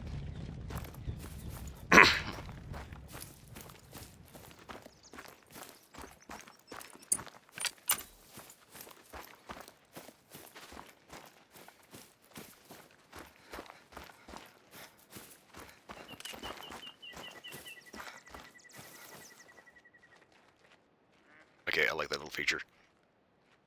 You know, adjusting the range on the iron sights here, it actually adjusts the slider for the sight lighter.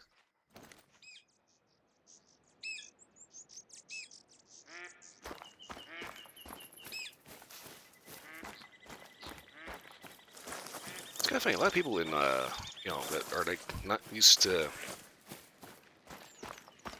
guns outside of video games.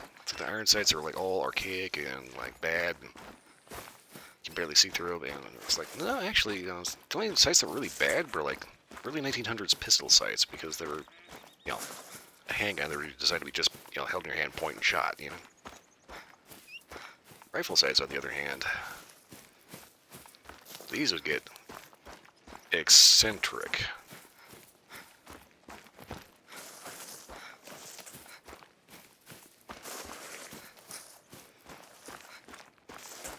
They find something like the single-shot Martini Henry, which is the gun to hurt everything rifle in this game, because it's an Indian variant. That's actually what it was called. What the fuck?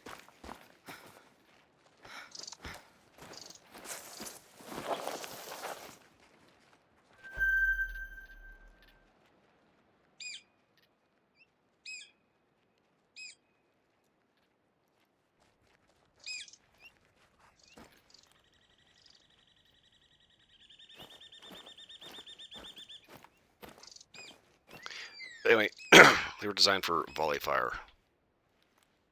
because they were fundamentally built around like slower,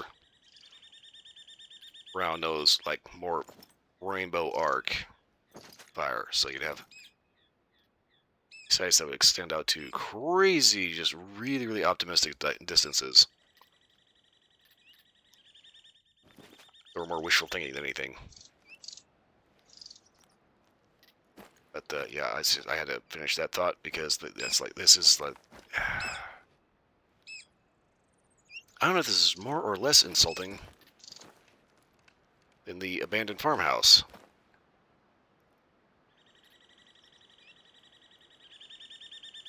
Yeah, it's like there's camping and then there's whatever this bullshit is. You have a ruck, a pad,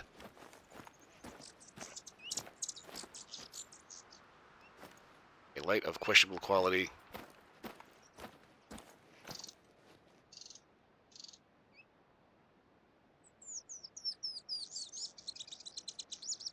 our gun case of holding,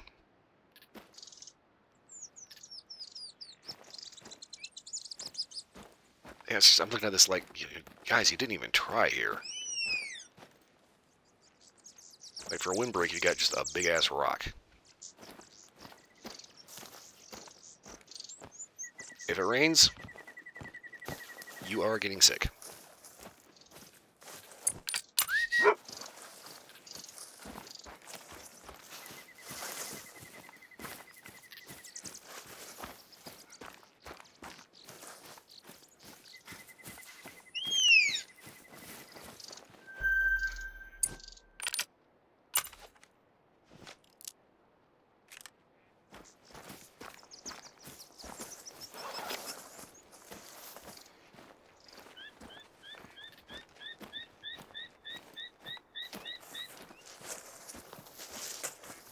Oh yeah, let's not forget that, there's also pumas and jaguars in this forest.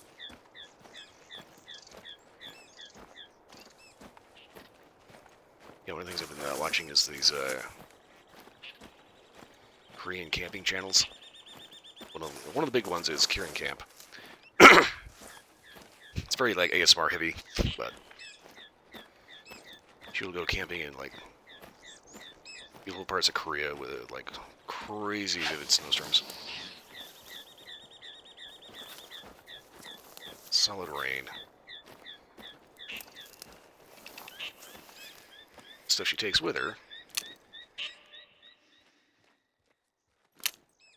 It's just too much optic. Is really top of the line cutting edge stuff. And she'll go out with an inflatable tent that has several rooms in it. Windows. Has a slot so you can put a wood burning stove in it.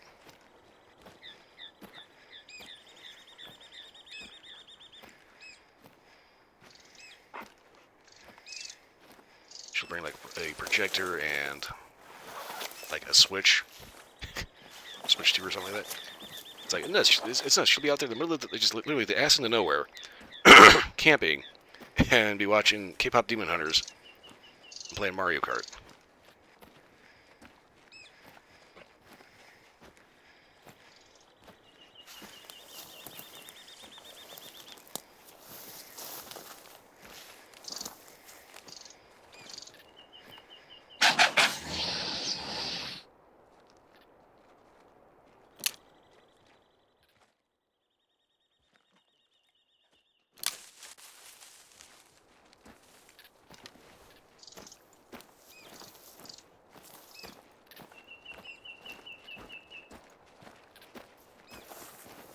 Is the thing about deer, once you spook them, they haul ass.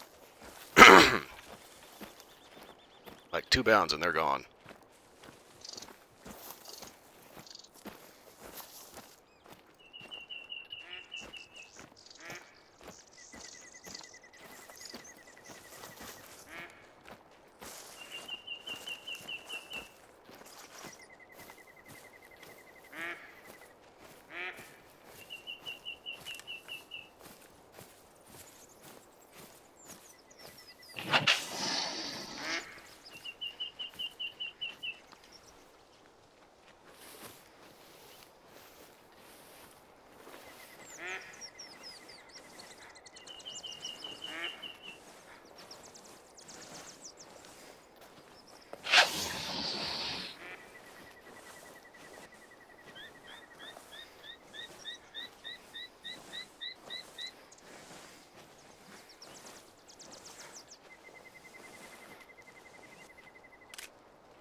Don't know why I keep trying to put a scope on the handguns out here. It's like I always somehow end up in bad breath range.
Okay, that's annoying. That is extremely annoying. Should be a point-blank shot. For some reason, because a guy at 0 at 50 meters goes over their shoulder.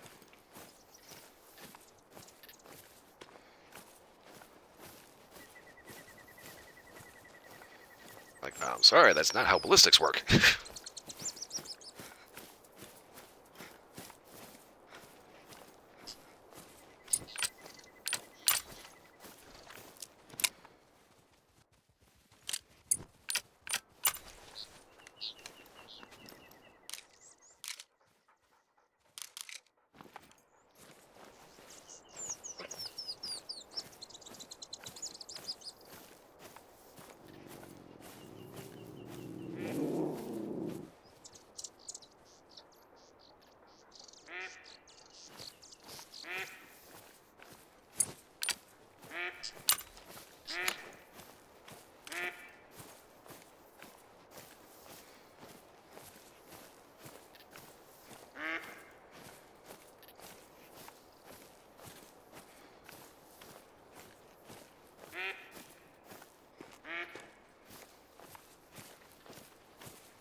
Not gonna lie, I got lucky because I was just kind of like, poof, he was there.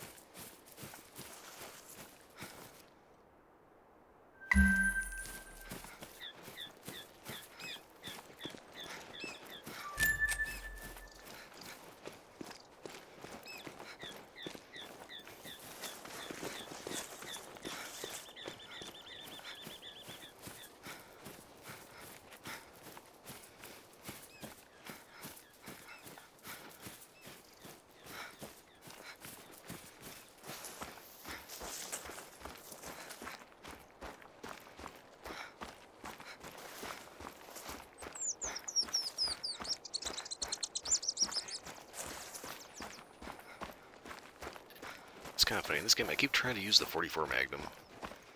Because, like, every other game that has a 44 Magnum in it, it's the freaking powerhouse. For some reason, I don't know what's going on in this game, but 44 Magnum always seems to be loaded with blanks.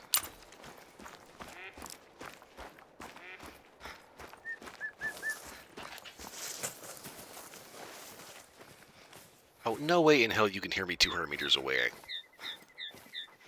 Especially in this dance bullshit.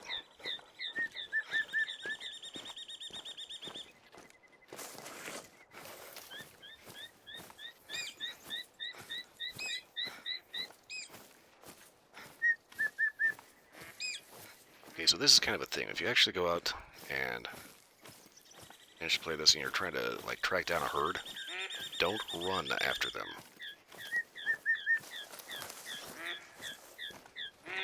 All you'll end up doing is setting them to run even further. Just walk, you stand at least a better chance of sneaking up behind them.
there, and since I don't really particularly care to fight a puma, go and give him a warning.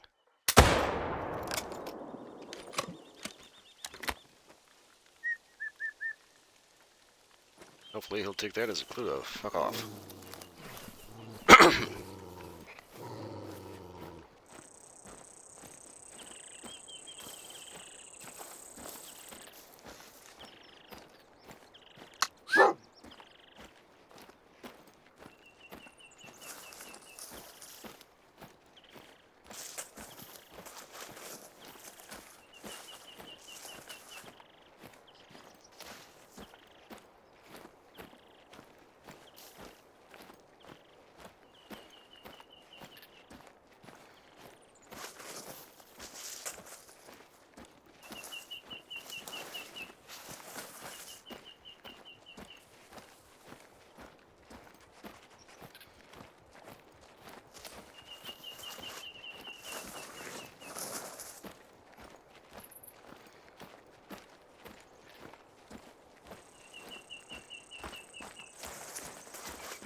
Not gonna lie, the birds are getting a little obnoxious.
Unquite, one member of the raccoon family. Oh, great.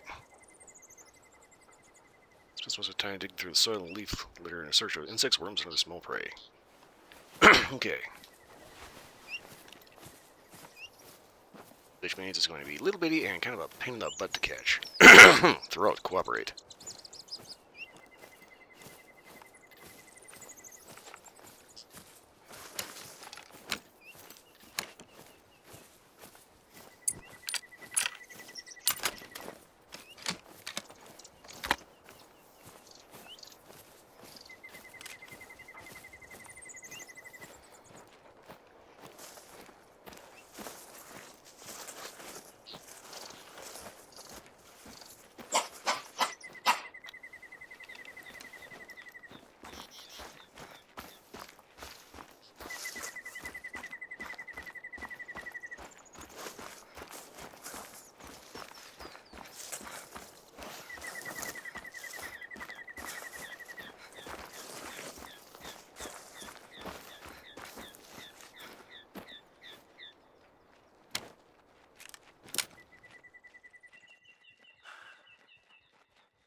Well, raccoon. Nice work. You've just completed your first noticed board request. You should have some more experience and cash in your pocket now. Keep looking for more notice board requests. Some of the posters are offering really unique rewards. Okie dokie then.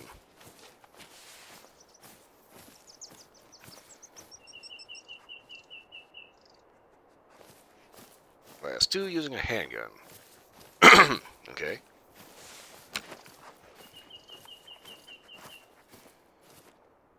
Ooh, that actually wants me to use a very specific handgun.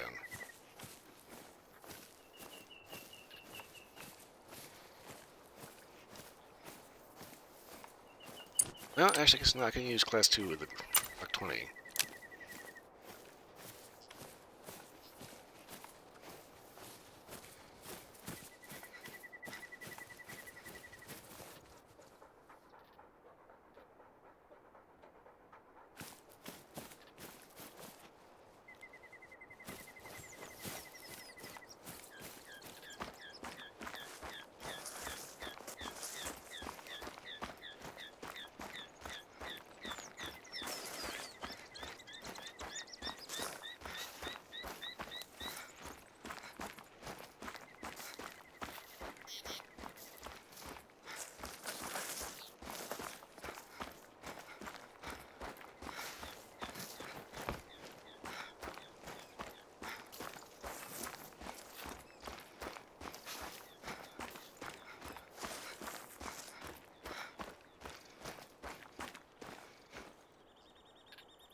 Okay, so that's the thing about it. There's a lot of colored peccary around here, and it's basically a itty-bitty little pig.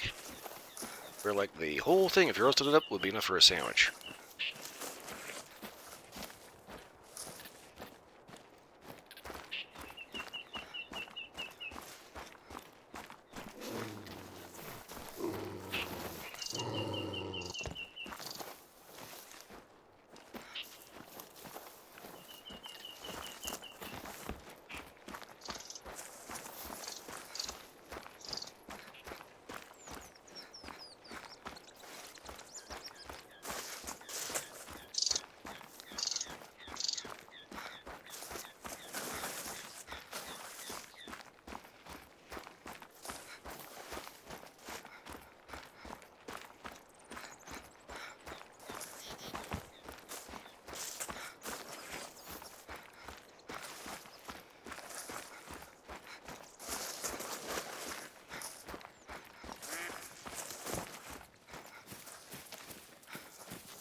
Okay, let's see here.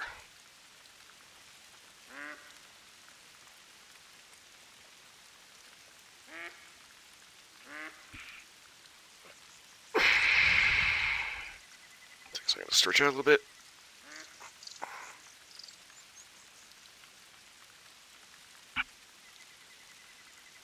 Okay.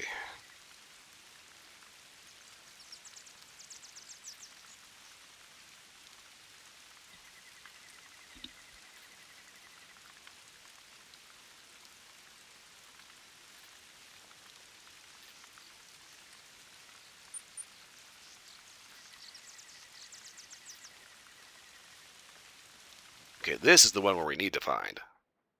Because that looks like it might actually be livable.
Okay, let's see here.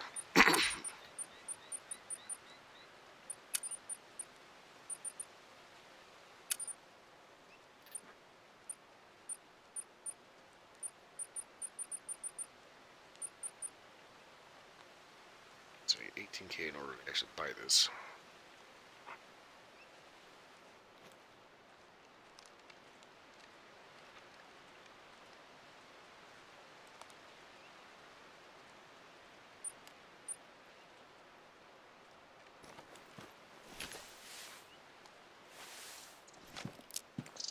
Go ahead and extend to the next day.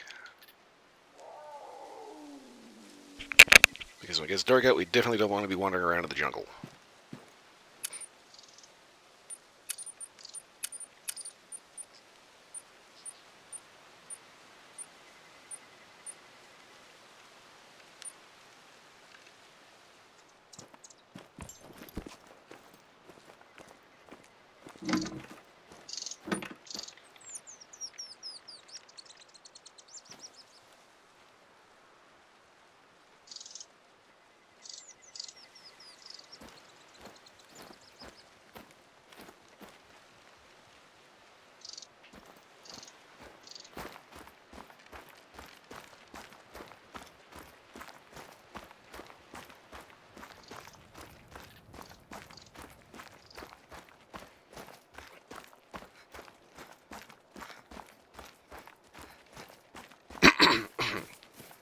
Okay, so we'll go ahead and get to a lookout town over here, and there should be another safe house further down.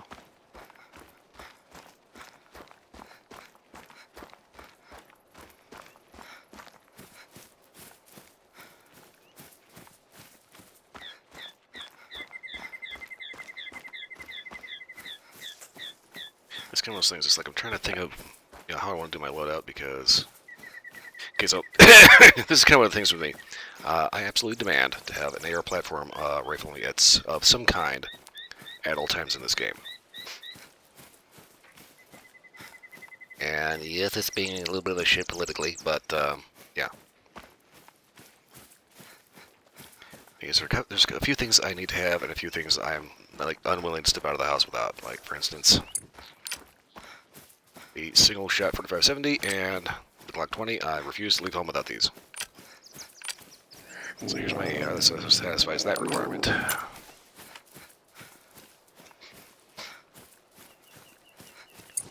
I've also got this goofball. And it's like I pointed out, this solves it's a very specific answer to a very peculiar problem. And that is something that's capable of taking out up to Tier 2 critters at range, the 22 Magnum.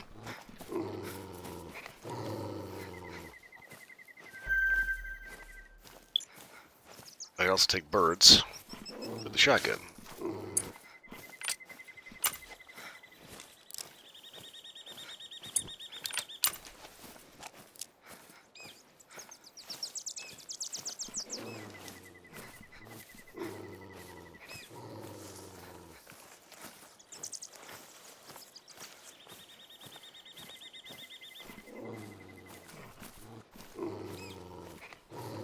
It's like, this map is weird.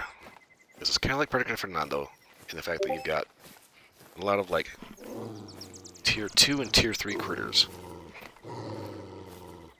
So you need to have something for those. That's where this comes in handy.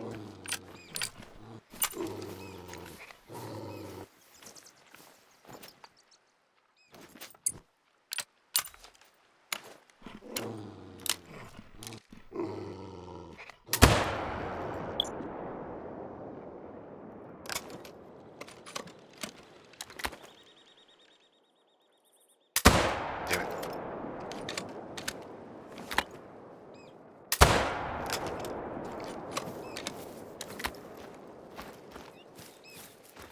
For the record, no, I do not like hunting the ocelots because it's like shooting somebody's house cat.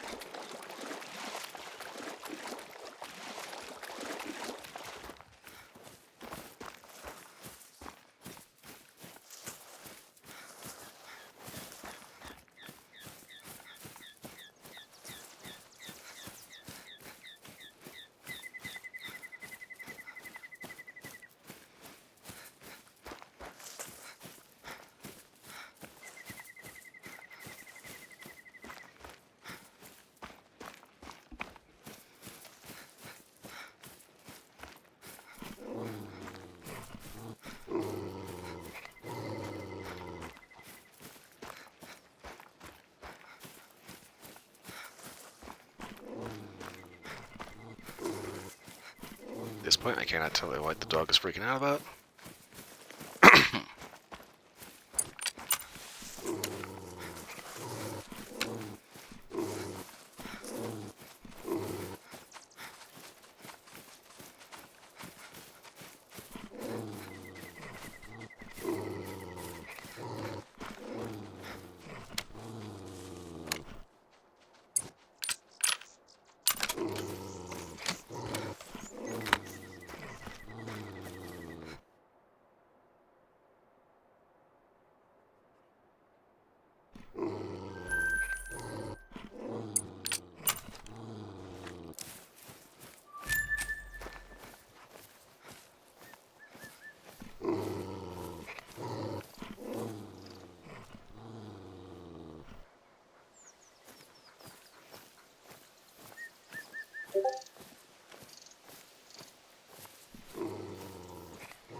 Yeah, I think...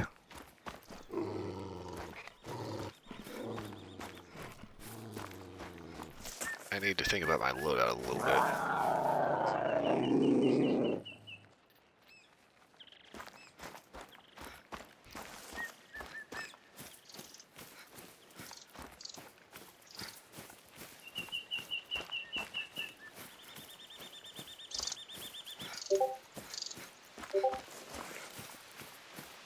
Hey, somebody is going nuts on Discord.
Okie dokie.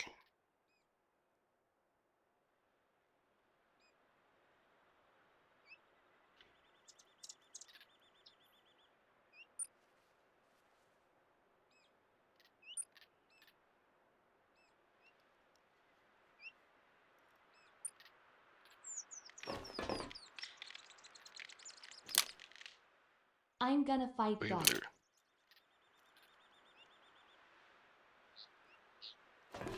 Why are you planning on fighting ducks?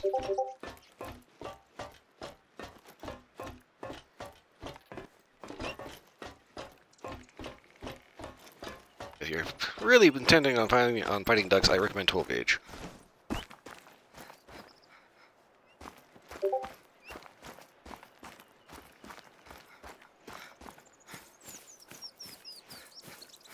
Okay, what the hell's going on Discord? Let's Wordle channel.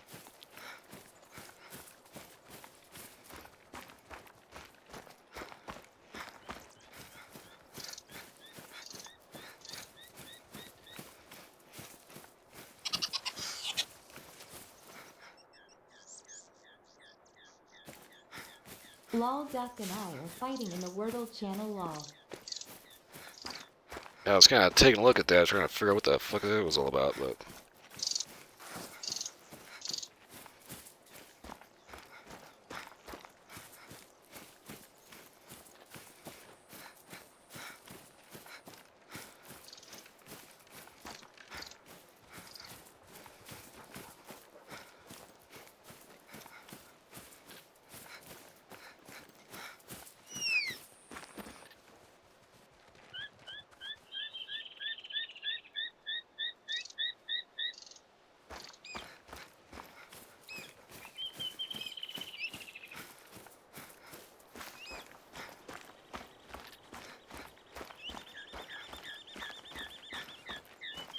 Oh, shit, what is this?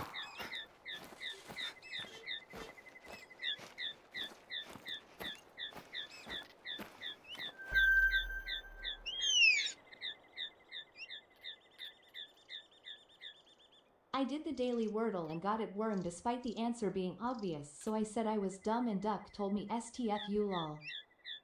Aha. Okay, let's take a look at this crap house. What is going on in here?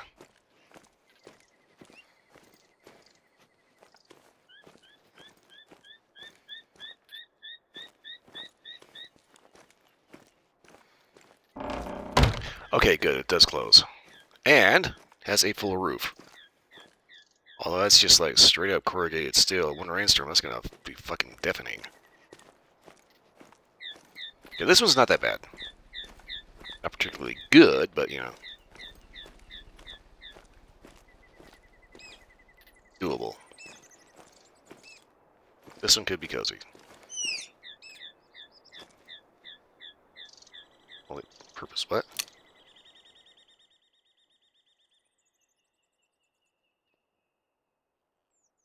Please tell me these are wet wipes and not like freaking maxi pads.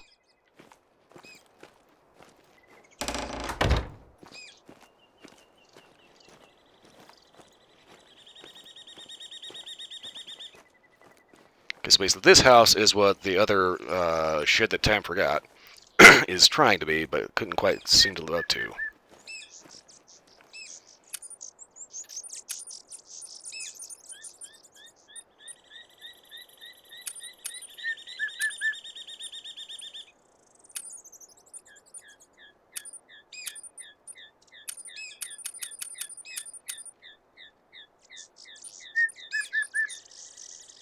Okay, so right off the bat, I know I'm going to need 4570 government and 10 middle beer.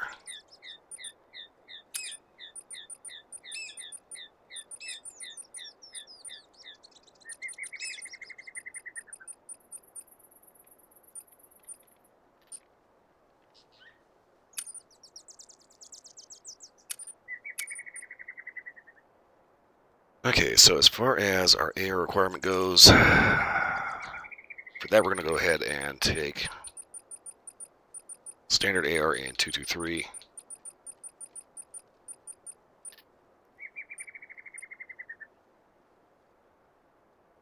Oh yeah, okay, that's...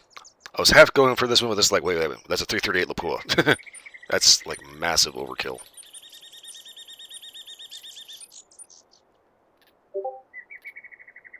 Okay, this is 22,250.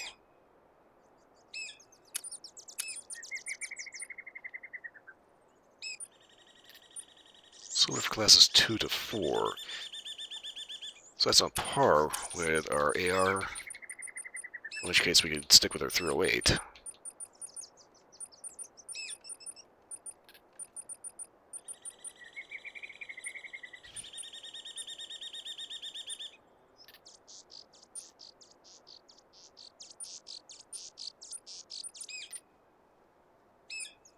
Actually, that's not a bad idea.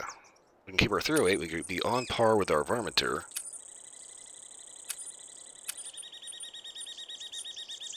$22,250 plus 308. I'm off to bed with a tummy ache. Has a good night, bestie. Okay, well, have a good night. I hope you feel better in the morning. Thanks for hanging.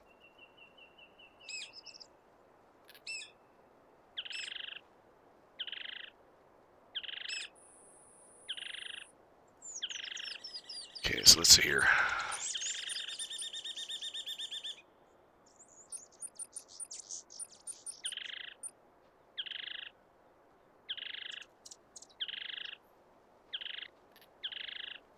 .22 Magnum.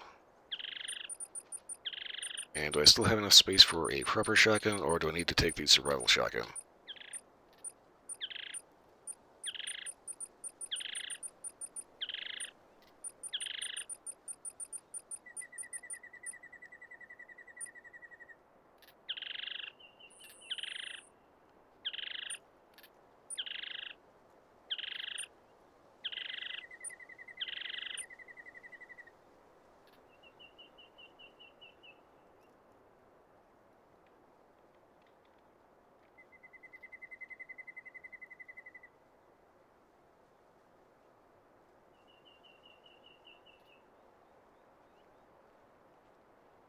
Okay, looks like Discord has finally decided to settle down. Okay.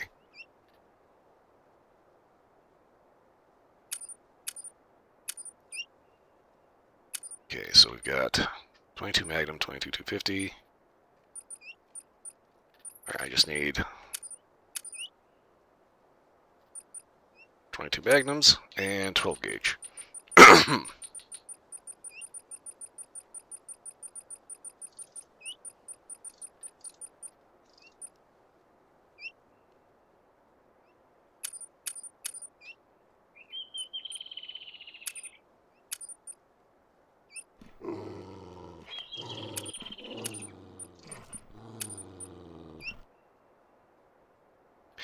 It's going to do iron sights only.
Kind of half thinking I should probably have brought a scope for those little fuckers.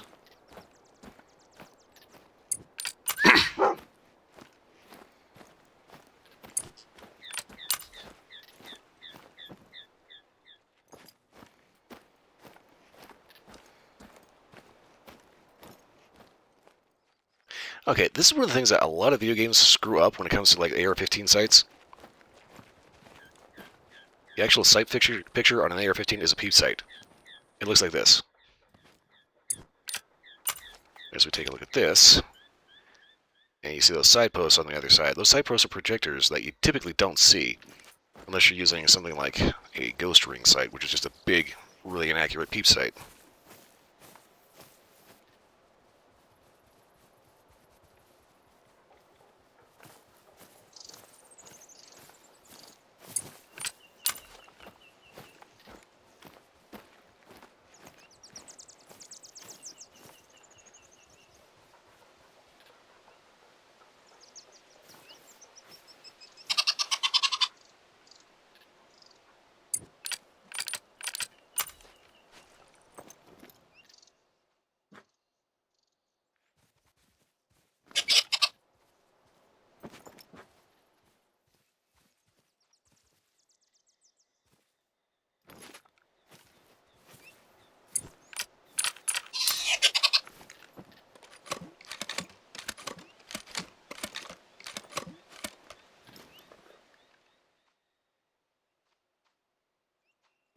Where are you, you squeaky little shit?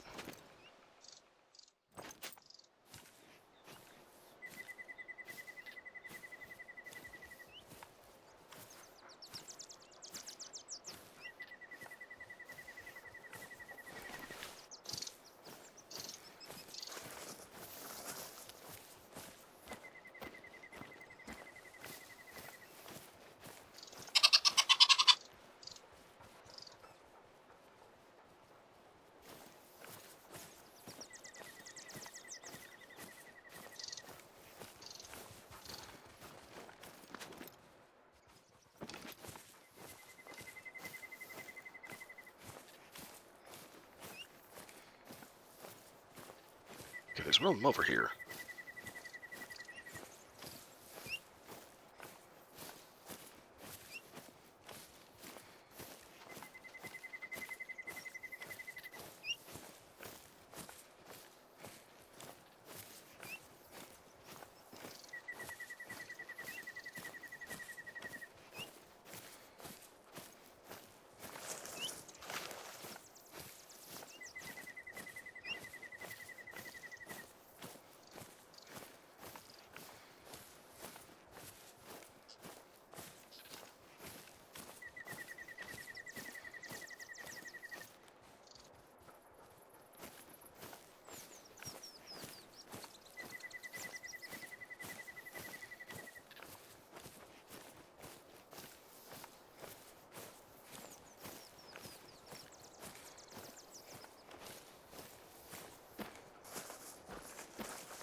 Never fails, I always run into this obnoxious shit.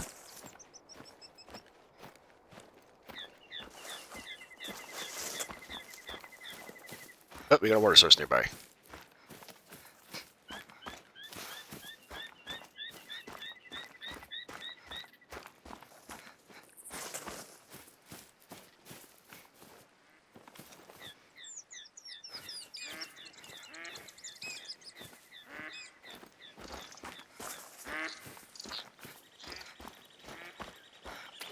So we always want to check our water sources because everything drinks.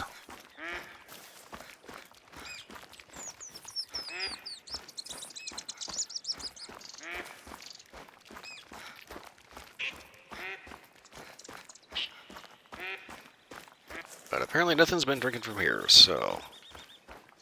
Great.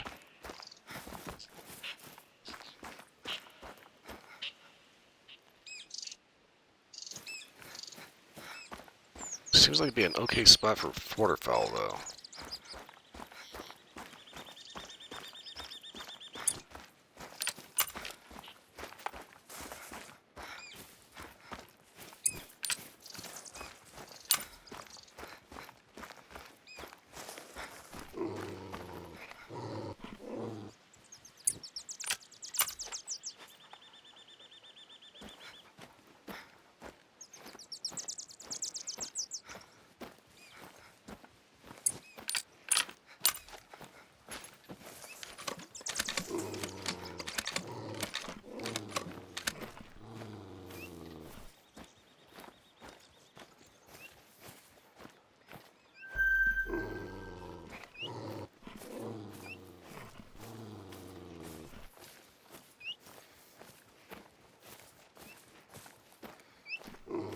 slot zone.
Okay, this little bastard is on the move.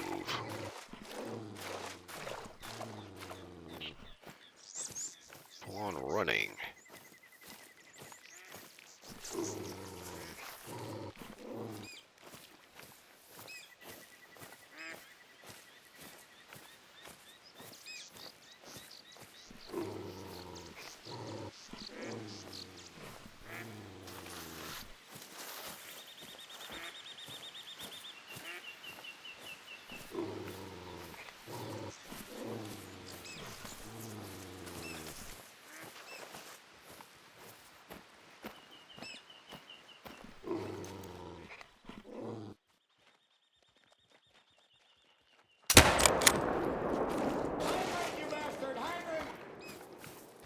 And don't admit, give me 1 second. I don't know if I managed to hit that oscillate or not. I don't think I did.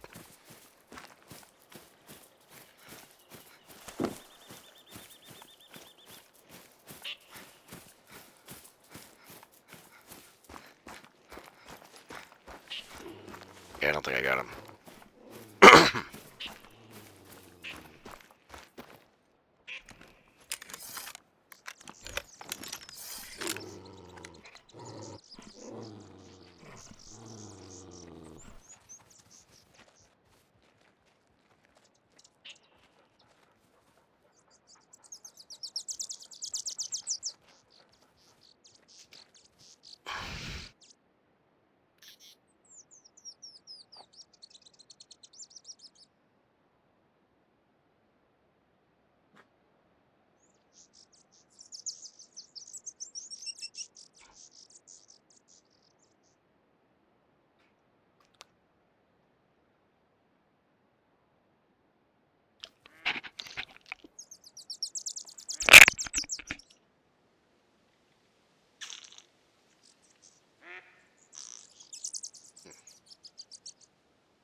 Need just a second here. I got this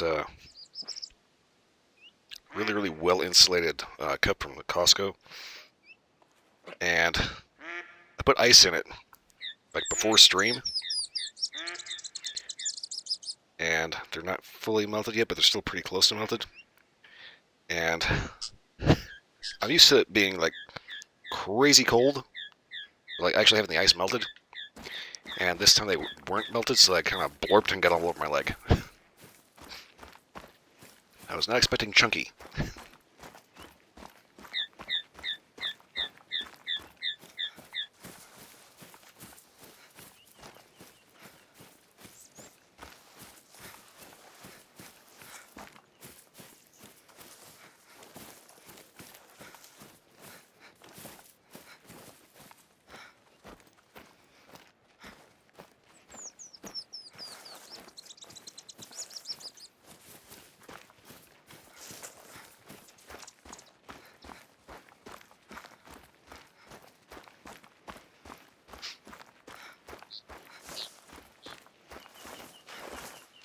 there are a lot of ocelots through here.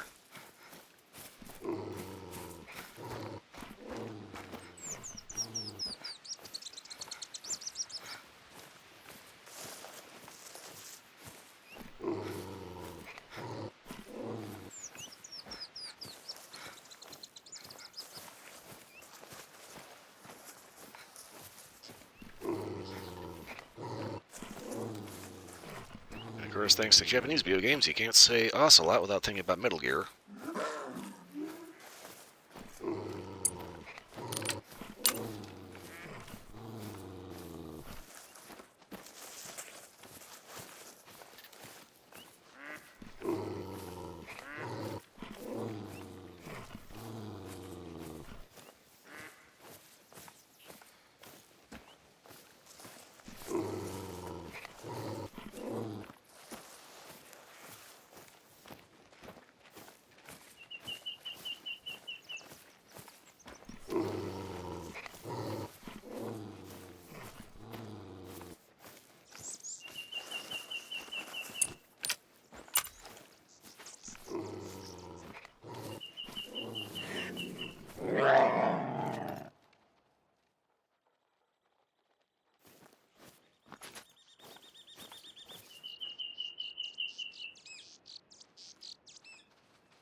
Okay, honestly, I was not expecting the taper.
Not gonna lie, for bear tracks, these are very small.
So it's kind of the irritating thing of trying to track down bears.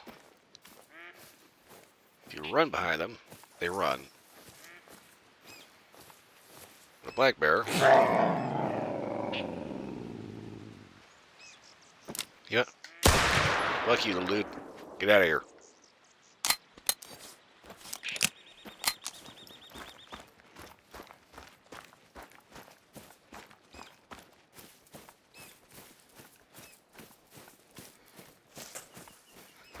Yeah, black bear with an incentive to run, like, say, having a human on his ass, can tear it up at 35 miles an hour.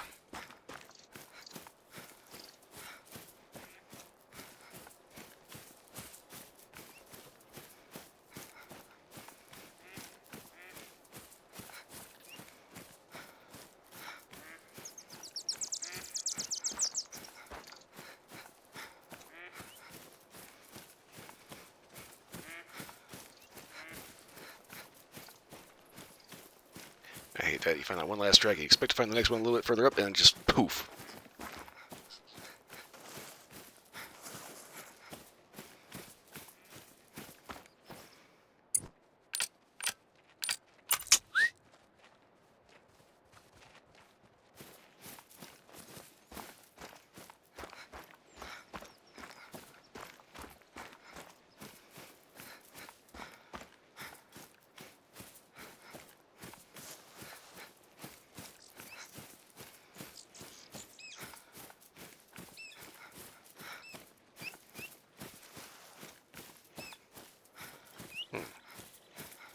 It's kind of a question on this map. What actually classifies as large game here? Do they even have large game?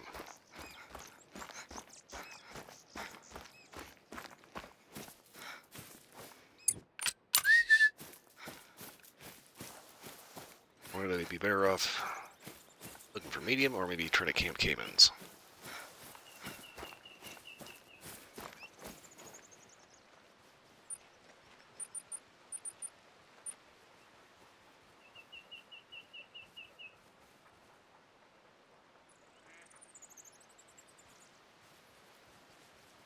Ooh. That is a mouthful of teeth. Ooh, that reminds me. I saw this new trailer for an interesting looking game coming up. It's called Terrible Lizards.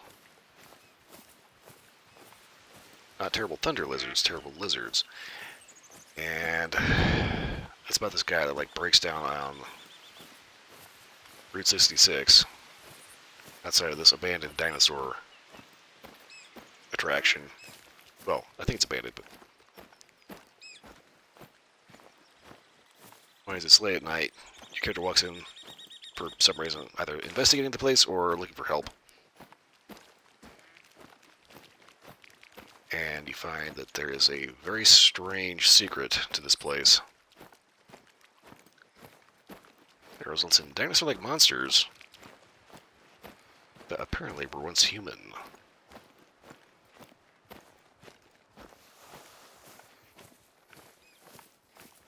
It's a very interesting trailer if you happen to find it. Yeah, it's a parkour horror. So you get to bounce all around this cave system and inside of a defunct Route 66 attraction.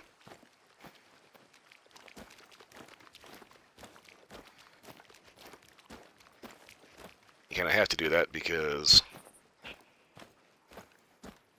you're not police military, you're not special forces, you're just like a guy that showed up.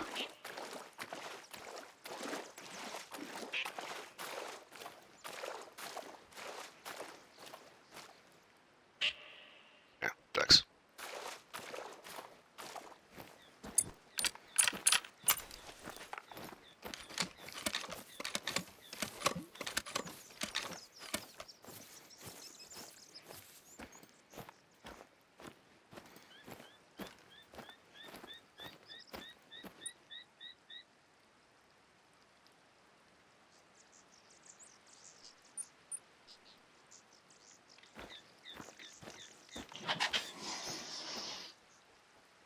That's one of the things I hate about whitetail. They always make the most god-awful noises.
Watch, this is going to be another $2,100 hunting blind.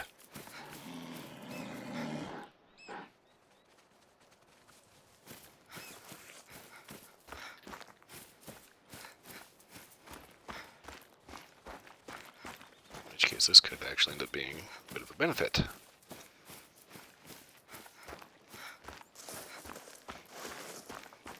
So far, trying to stock shit is not exactly working out that great. But as long as we haven't spooked shit off.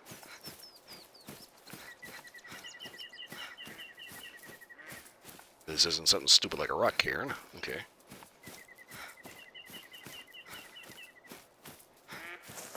This is kind of the funniest thing. I remember a while back, Yellowstone National Park was telling people to stop making rock cairns. It got so bad that they pointed out that if you see a rock cairn and you're exploring the park, just go ahead and take it over.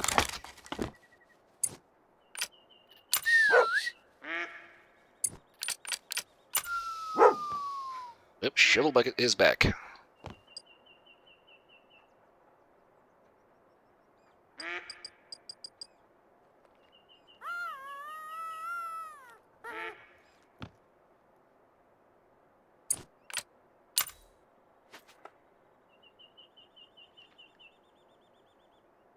Okay, so apparently, Puma, Black Caiman, Spectacled Bear, Tapir, and Jaguar are considered large. Okay, hold up. That's the AI overview. If we take a look at the actual codex here.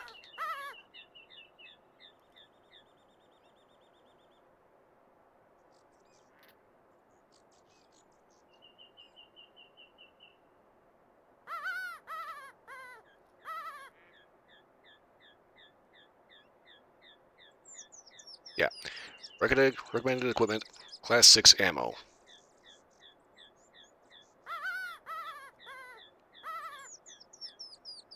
So AI got that wrong, saying it had Class 9 status. Because it doesn't. Jaguar is Class 6, Tapir is Class 6, Spectacled Bear is Class 6. Black Caiman is Class 7. Double check that.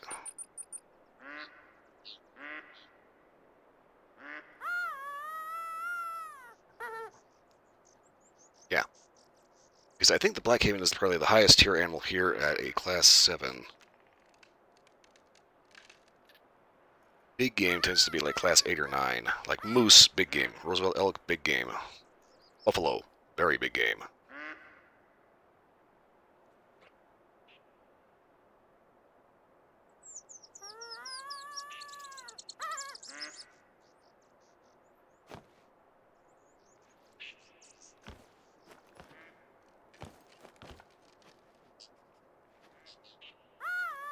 It's kind of funny for like as beautiful as the scenery is, there's still something that kind of strikes me as being kind of haphazard and shitty about all the stuff out here.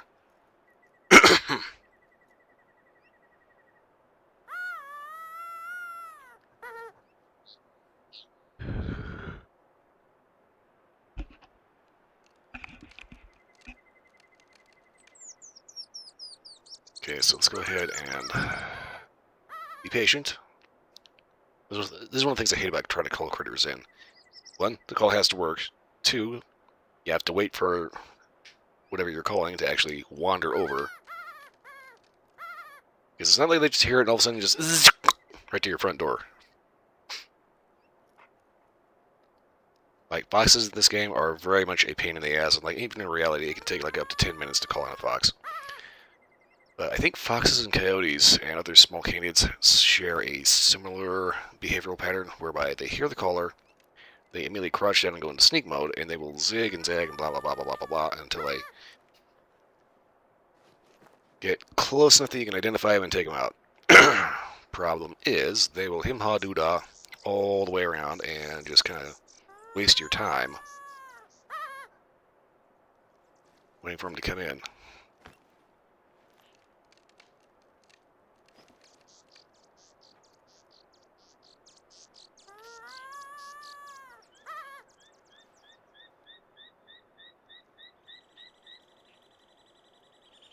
Something like does, white-tailed does are dumb. Like capital D-U-M, dumb. One time on stream, I'm pretty sure it was on stream, I was over at Leighton Lakes, and I think I was using just like the regular manual call, and I hadn't actually even fully decided what I wanted to shoot him with yet. I don't know where I'm just like nose to nose with two ducks, where they just like two ducks, two does. It's like I'm not even sure what I'm going to shoot him with. Am I going to use a handgun? Am I going to use a bow? I don't even know yet. Two does just out of nowhere ran up. Becky, is that you? What? What? You're early. What are you doing? Hey, you're not Becky. Run.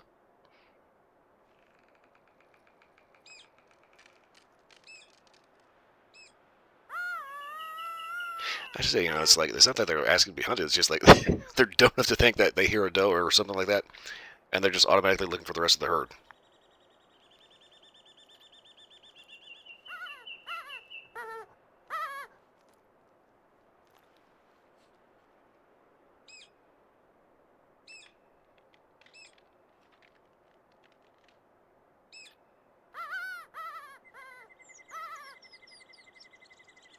Moose tend to take their time a little bit, but they will eventually come in. I do like the fact that a recent update, recent-ish update, updated moose's behavior to be aggressive, because, like, bull moose are very aggressive. If you ever see a bull moose bow their head, they're not showing respect, they're about to kick your shit in.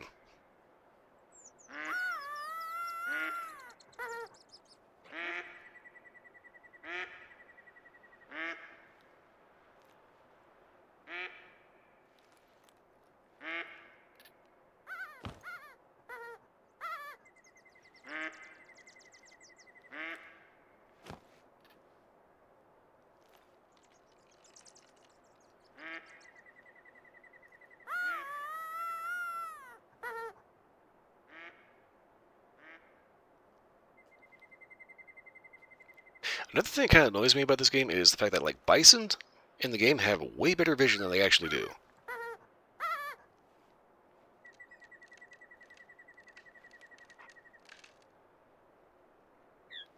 What am I hearing?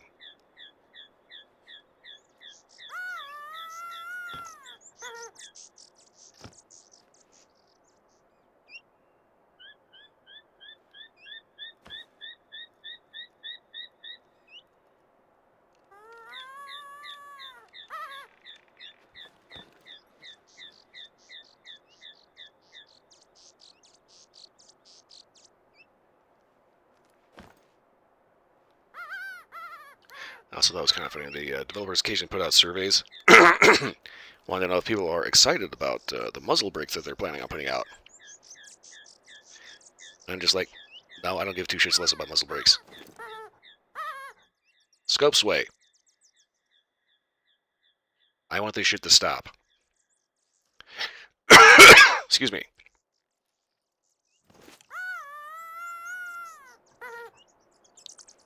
At least it's not as bad as like Arma 3. I do not know why, but for some reason Arma 3 has some of the most obnoxious scope sway I have ever seen. Like, you take two steps. It's like, oh my god. That gun is not that heavy.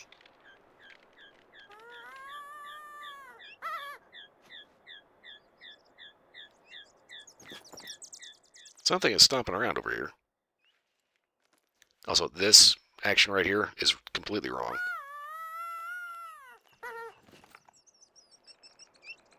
It's one of those things, if I am moving a rifle, I'm going to be leading with my offhand, which means ideally the front sight should be moving, not the rear. Because the rear sight is like right in front of my eye, and I've got my cheek up against the stock.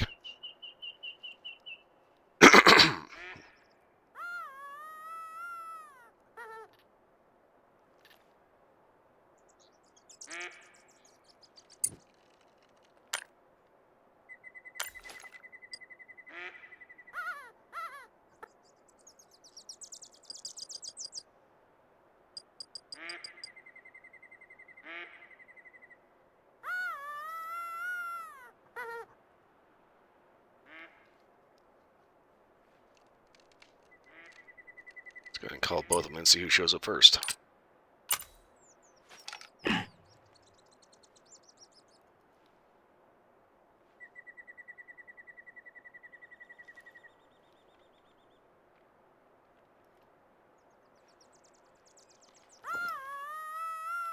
Yeah, I don't know why they do that like that.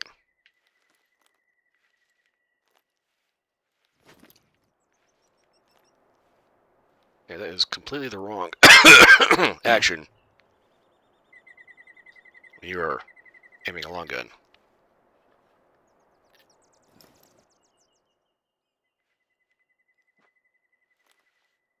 It's like, ideally, that's...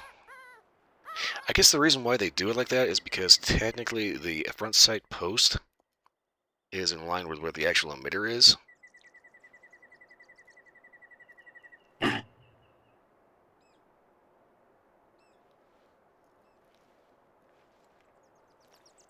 Yeah, realistically speaking, you go to change targets, you are leading with your offhand. Because you got the stock on your shoulder, your face. You've also got the pistol grip, little pistol angle grip, where your firing hand is. You have your support hand up in front, and you're leading with your support hand.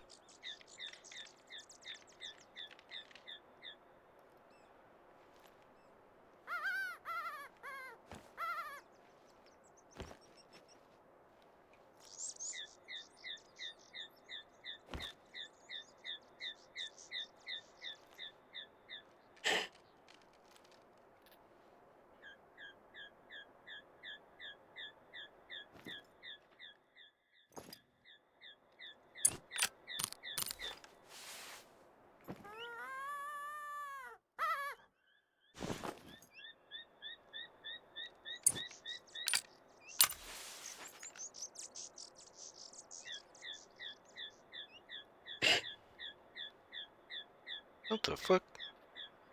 Why am I seeing footprints, but like nothing came down through the woods?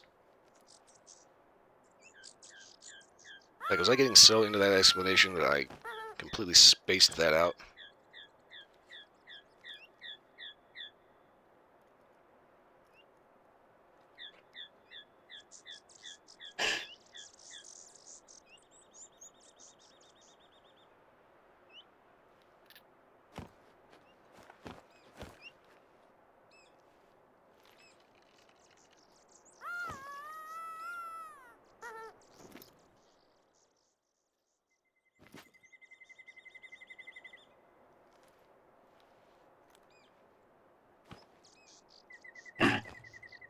That's the thing, I just know that the second I move, like 2 steps that way, it'll be a bear.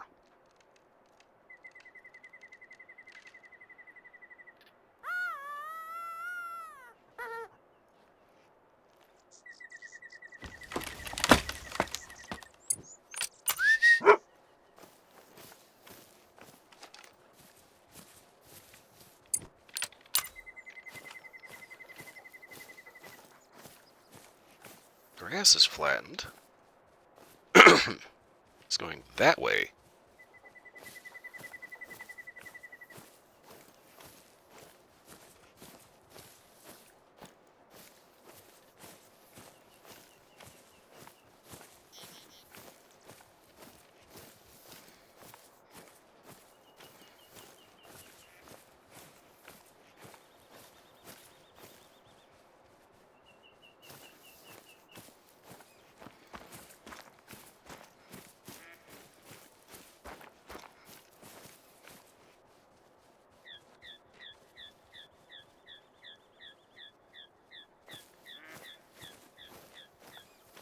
Okay, 152 meters this way, we have bacon waiting to happen. Let's go see if we can take a look.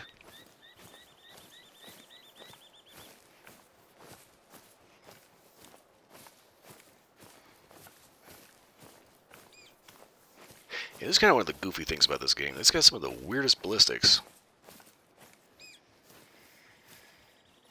Like, they'll have a 5.56 and a 7.62 having the exact same ballistic profile. And I'm sorry, they don't. Typical rule of thumb is when it comes to maximum point blank, anything that's like 308, 762, maximum point blank is going to be about 200 yards, whereas 223, 556 is going to be about 300. Reason being, 556 is going about 1,000 feet per second faster than 762. The funny thing is, if it's 762 NATO or 762 by 39, that rule of thumb still holds.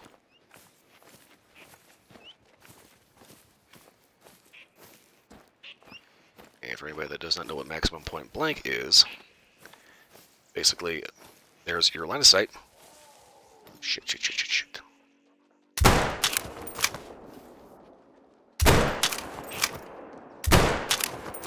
Am I hitting you, little bastard?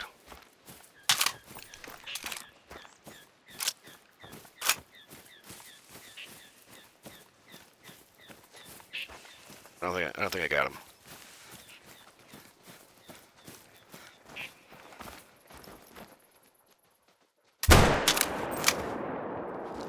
Got that one. Okay, so there's your line of sight, which is always a straight line. And then there's the line of your shot, which is an arc.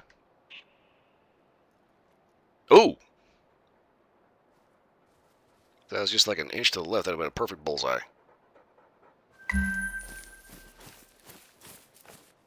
Okay, so basically your line of sight is a straight line all the way across, right? Where your muzzle is versus where your target is. Shot's going to come out, it's going to go intersecting the line of sight. When it goes up over the arc, it's going to come back down. It's going to intersect the line of sight again. That second intersection of the line of sight is your maximum point blank. So for 762, that's about 200 yards. For 556, it's about 300.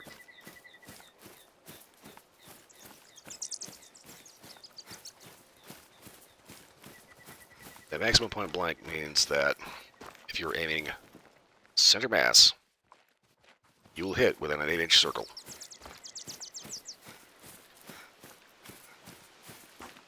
You don't need to lead, you don't need to make adjustments for windage.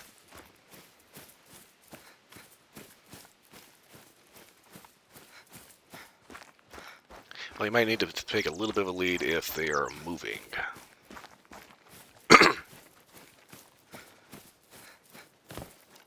That's typically not that much. Like, if you got... Say that we go to, like, Wargame, right? Insurgency or something like that. You got a guy that's just walking along on patrol. Typically, you just aim at the front of him and fire as you're tracking the shot.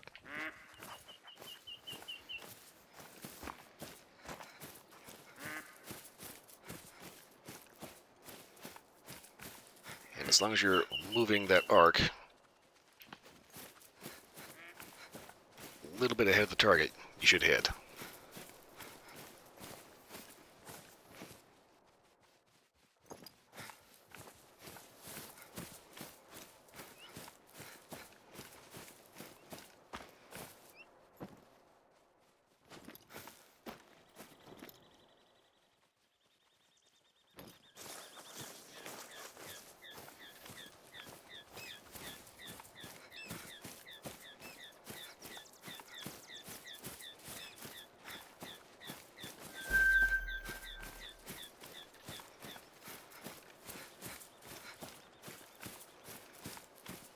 Yeah, that's like pretty much most, I kind of want to say, like, basic marksman.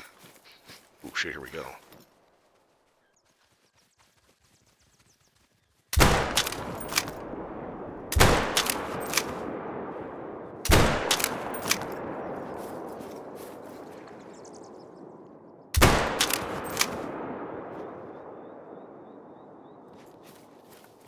Most shots taken with a maximum point blank is either track, which is where you follow the target, a little bit ahead, pop, and it nails him, or trap, wait for him to come up and pop when he gets to the right point, and it gets him. Further than that, you may end up actually having to make adjustments for whether or not the wind's blowing, Whether or not you're shooting over a lake, whether or not you're shooting over a road.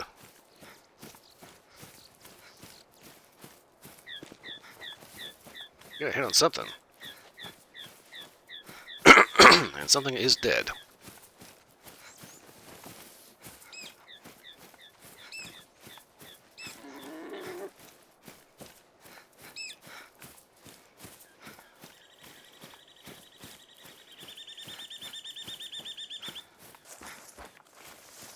Right about now is when I wish I brought the other dog.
Oh yeah, the whole thing.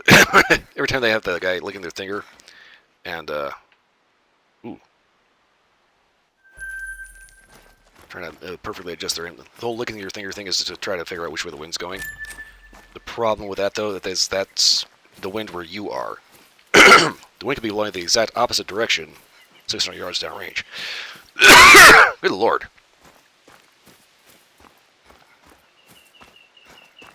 That's kind of thing. That's where you start getting into like extreme long range. Like 1,000 meters is like the gold standard for long range, and that's where you need to make adjustments to your equipment. It's called DOPE, data on personal equipment. This is where you need to be able to accurately guess wind speed, temperature,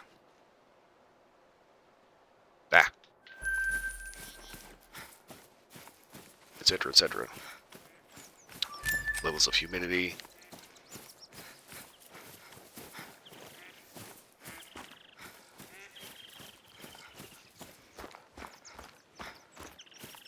Because those will all have an effect.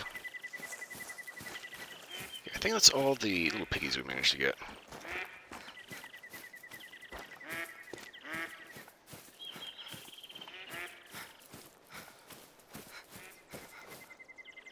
Yeah, there's like so much extra shit that goes into the art of marksmanship, especially long-range marksmanship, that movies either don't know or don't care about.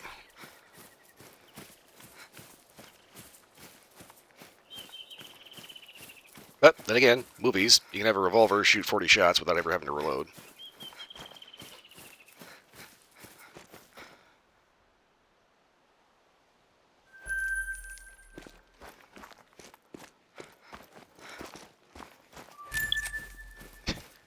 It's like if you ever watch Ratatouille.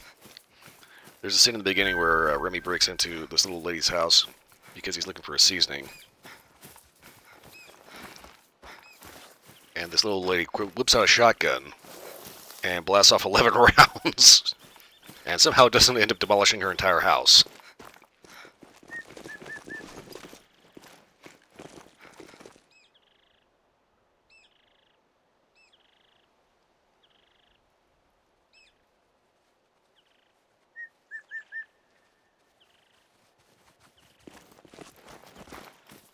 Oh yes, the whole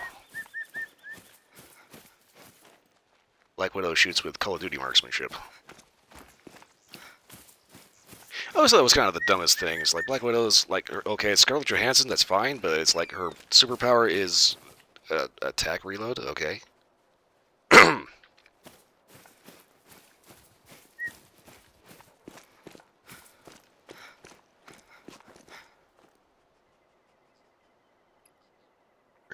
Okay, we got a new safe house over this way.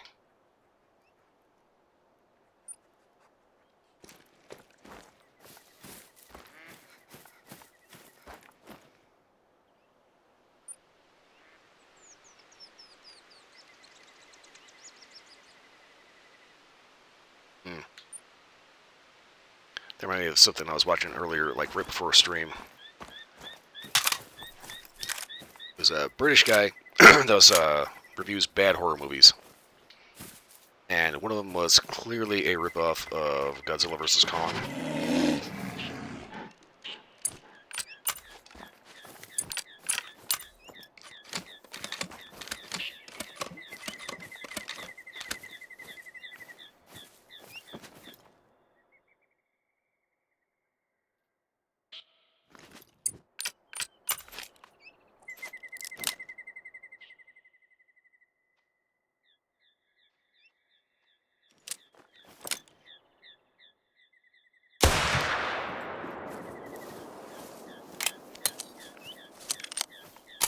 It's kind of funny. They have this monkey that comes back from space, and he's in the capsule, and busts out because he's like mutated by some weird alien thing. You're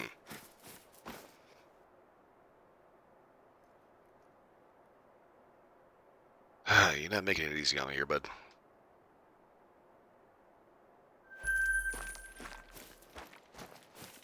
Oh shit, he's the one attached to that zone, so we just nuked that whole thing.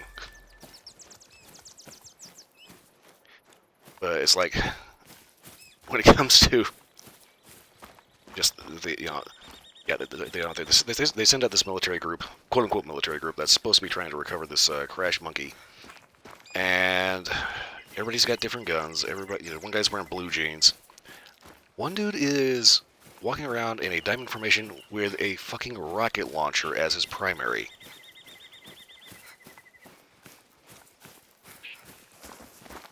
And this dude is like, oh, scanning, flipping all over the place. It's like, if he actually fires that thing, one, he's probably going to shoot at the guy in front of his ass. Two, the backblast off of that is going to barbecue anything and anyone standing behind him. Three, he's only got one shot.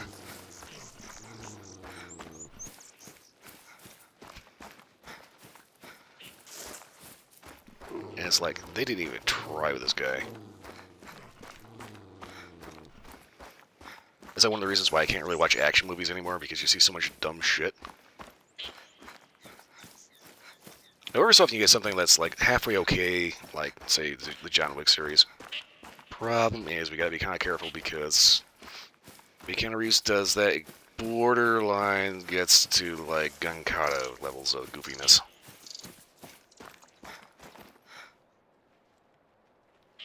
Well, this was still better than that miserable rock we were at.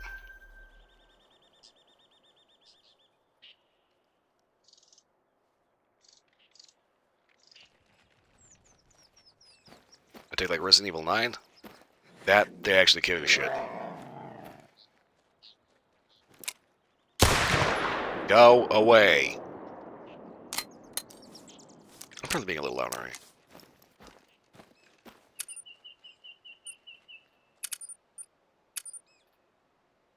Okay, I want at least one optic.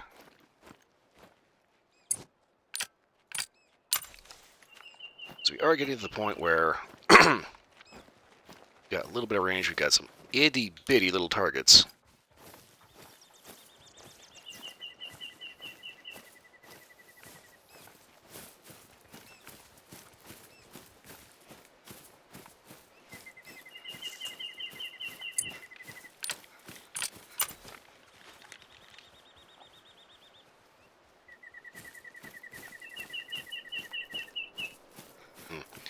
One of the things that always pisses me off. I see a lot of this in like TV shows. Like Hawaii Five-0 is really bad about this. You see, quote-unquote professional cops, but they hold a pistol and they teak up the grip. Now, what does that mean? Okay, you have your standard pistol grip, like our Glock here. Now, you can see what the character's doing. Well, maybe you can, maybe you can't. I'm kind of in the way. But basically, the character is taking their support hand and wrapping it around their front hand, putting the heel of their palm in the gap between their firing hand fingers and the palm. There's a little bit of space there usually, at least if you have like properly sized grips. The whole idea is you use your support hand to support the gun. Teacupping is when you come all the way underneath to where your support hand is on the magazine. And it's like we saw this in a couple of World War II shooters. I think it was like the original Call of Duty did that. Or actually, I think World at War did that. But it's a wrong grip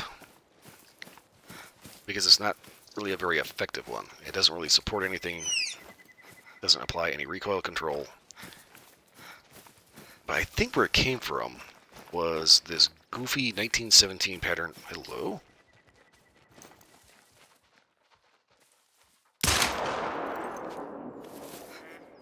It was this goofy 1917 pattern Colt revolver. It was chambered in 45 automatic Colt pistol. And the reason why they were using that when they had the 1911 already is because they could not manufacture enough 1911s in time. There's where the taper went down.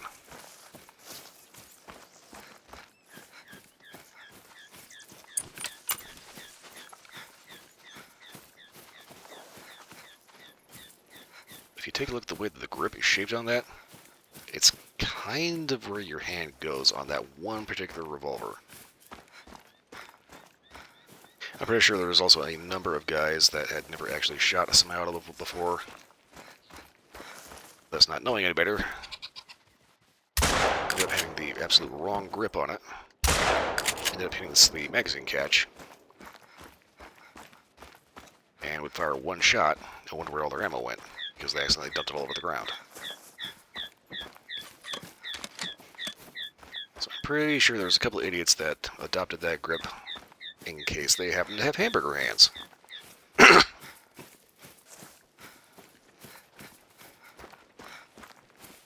Oh, this reminds me of hanging out in one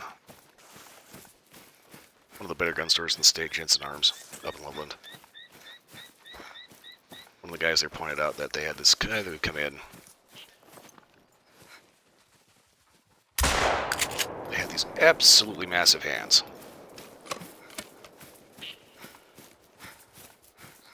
He would shoot his pistols and wonder why he was getting so many overpressures and malfunctions and why the slide kept biting him.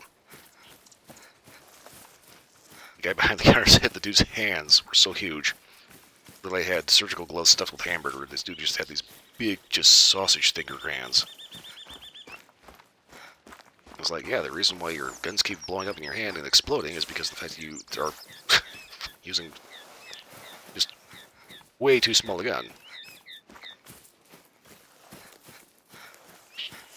I don't know how I got off on that tangent, but that was just like something that just...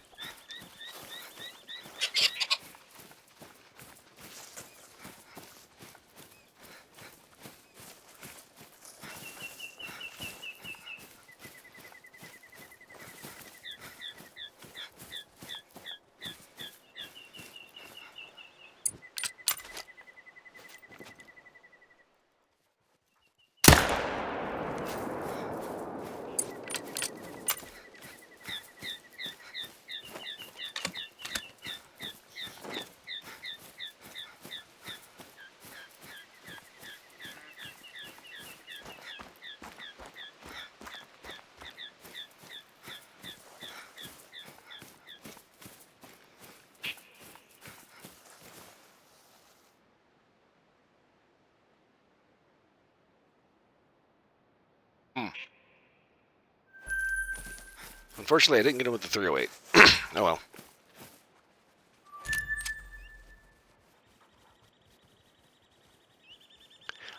Ah, indeed, the Doom inventory. Oh, that's like, what was that? What was that? There's this one Avengers movie that was just so stupid. It starts off with this big, huge brawl. It ends up with like Scarlet Witch containing an explosion that this character suicides with. in a magic bubble. But this dude's walking in, and he's got this big, huge armor on, big, huge power fist thing. He's got magazines all over himself. He's got shot shells all over himself. This dude doesn't even have a gun. It's like, why is this dude packing so much ammo? You know, it's like, believe it or not, shot shells are kind of heavy.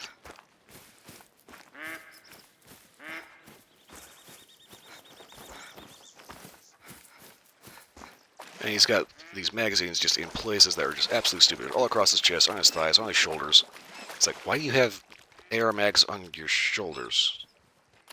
That dawns on you. Oh, that's right, because whoever designed this character is an idiot that doesn't know what they're doing. But they thought it looked totally rad, dude.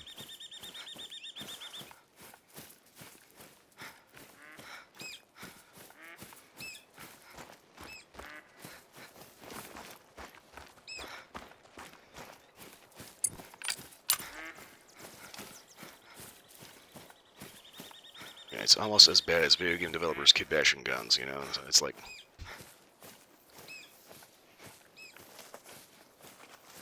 In certain sci-fi settings, like, yeah, the kit bash is a viable technique for making things like spaceships. And like sci-fi laser blaster pew pew pew pew guns, you know? When it comes to anything that's even remotely anchored in reality, it's like, hire a subject matter expert, please.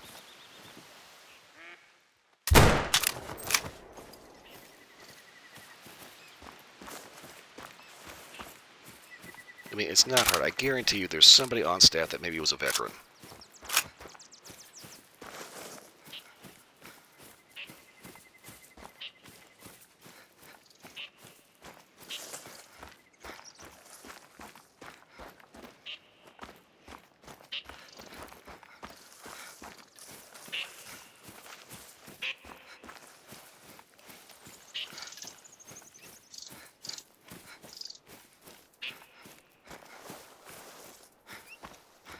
Aha! Poke chat!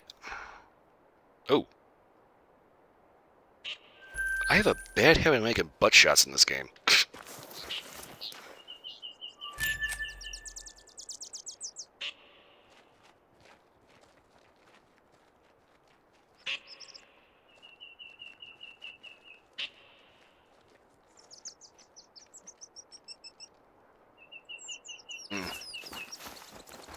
Yeah, that reminds me of something that just really irked the crap out of me on Instagram recently. There was this dude that has his own custom little full-auto AR pistol build that he called Killdozer. You know, actual Killdozer, one that was an actual movie, which was really stupid. About a sentient bulldozer. There's also an actual event in Granby, Colorado called Killdozer, where somebody actually took a bulldozer and they did something in front of his house they didn't like, the city did, and he took an actual bulldozer, armored the crap out of it.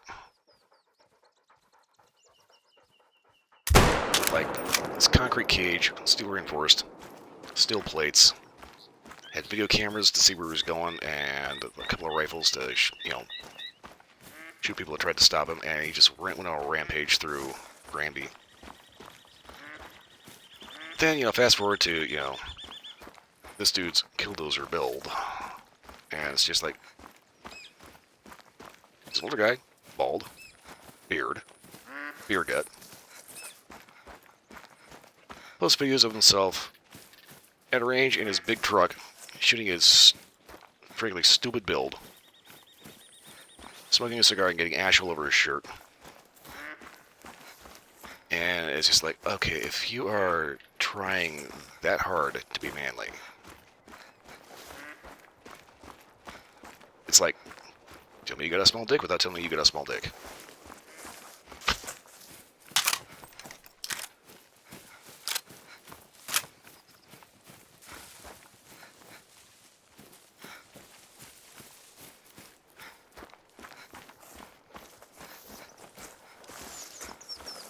Yeah, anymore, it's like I have trouble getting onto Instagram.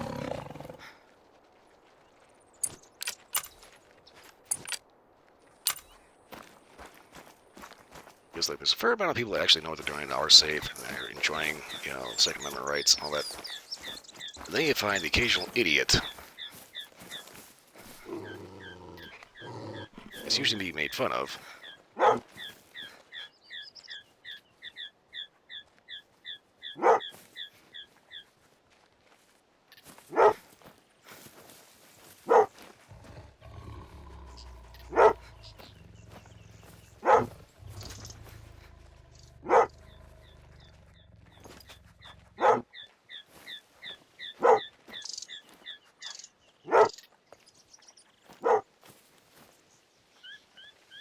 But the true idiots are the guys that end up having range accidents.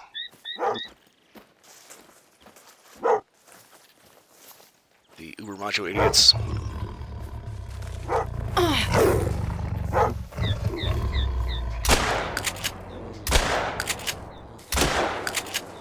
God damn, you're tiny.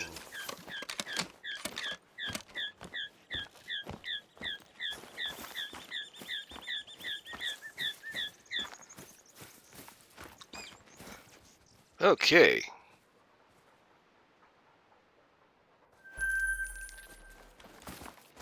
Wow, okay. Those things are going to be a severe problem.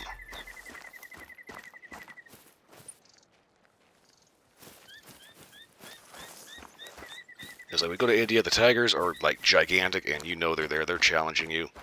This guy is just looking to fucking gank your ass.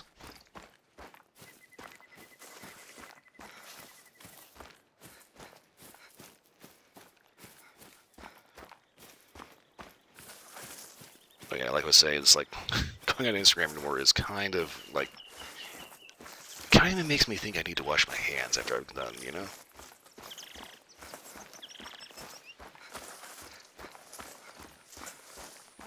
So you get the uber macho guy that is like trying way too hard and just making a complete fool of himself.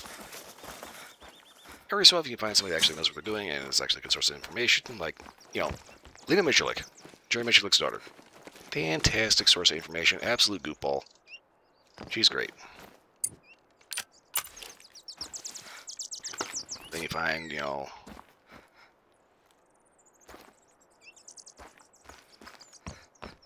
more beard than brains.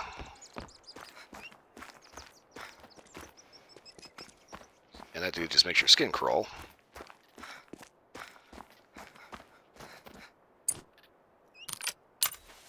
Then you find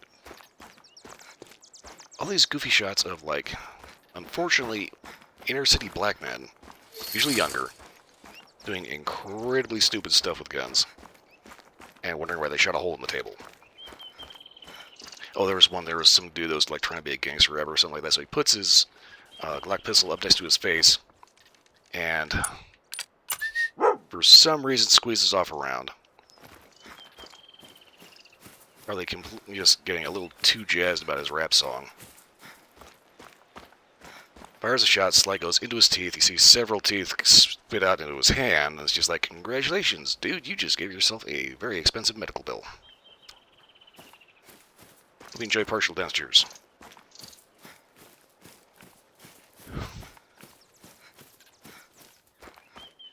Now, every so often you find, like, you know, the redneck that's on the same par. Also, for some reason, you find a lot of Middle Easterners, like specifically Persian men, doing really, really just absolutely insane things with guns. Like, I don't know why, but they have to shoot AKs into the air at weddings. Matter of fact, Brandon Herrera has a couple of Darwin Awards where it said that didn't turn out too well.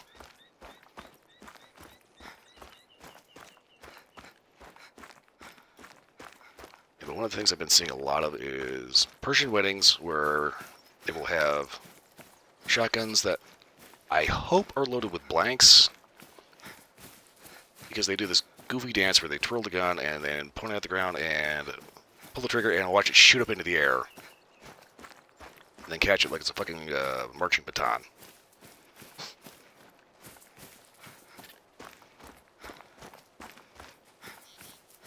And I do not know why they do that.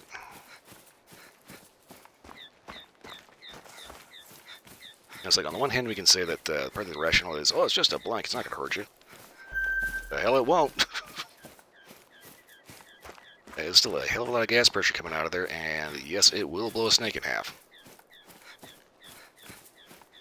Going around 5.56 blank will blow a little snake in half. Full gauge blank will absolutely take your fingers off. It's like, here, I've got an M80. Let's go ahead and light the fuse. Hang on real tight for me. Yeah, M80 is the firecracker, right? Quarter stick of dynamite.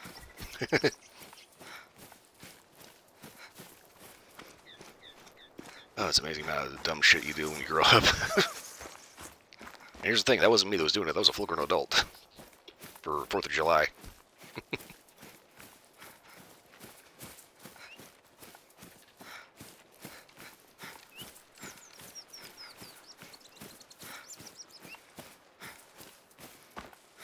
Yeah, the real big stupid thing is just why on earth at Persian weddings they have to shoot into the air?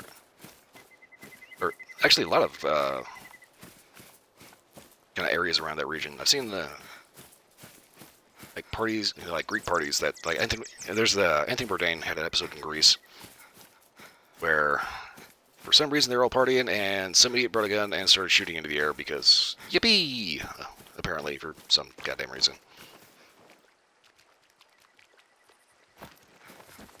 So it's like it just seems like there's something about that region. Either they just don't have a very strong shooting culture, so the people that are into it don't really have good resources, or there's just this weird thing about hyper-traditional countries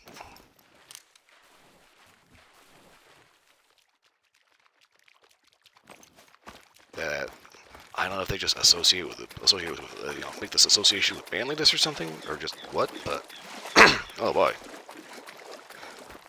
There are so many idiots that have taken themselves out of the gene pool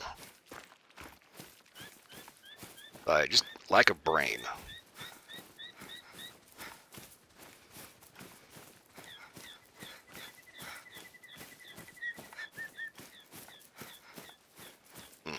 That's actually probably one of the worst things that you see on Instagram is the fact that they'll stick a warning label. Then you'll actually see some guy that, like, for some reason, loads a magazine into his pistol, points it at his buddy's head, pulls the trigger and kills him.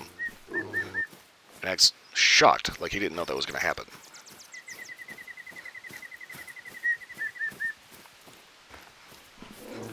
I really gotta just get off of Instagram.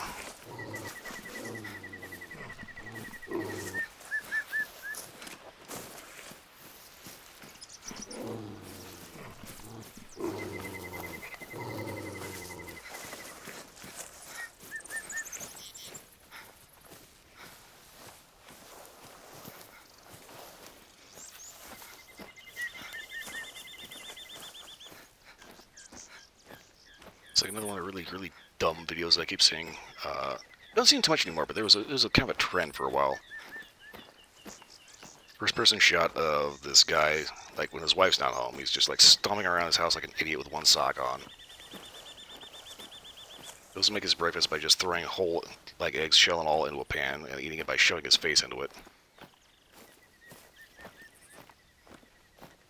Loads up his very expensive rifle, bounces on a trampoline and shoots out the back door.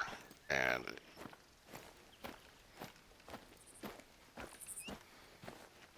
it's like watching these videos that keep popping up for some reason. It's kind of, it's just, why would you do that? Why would you post that? Why would you make that?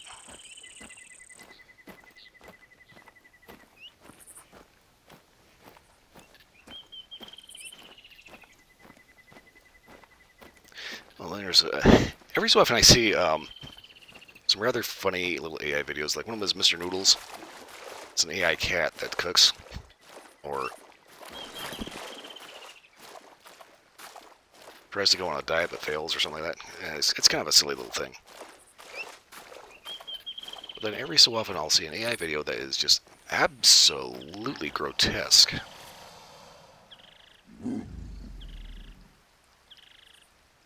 Like there's a thing on YouTube for a while. Somebody made an AI-generated short film, and it was the most hideous thing I have ever seen.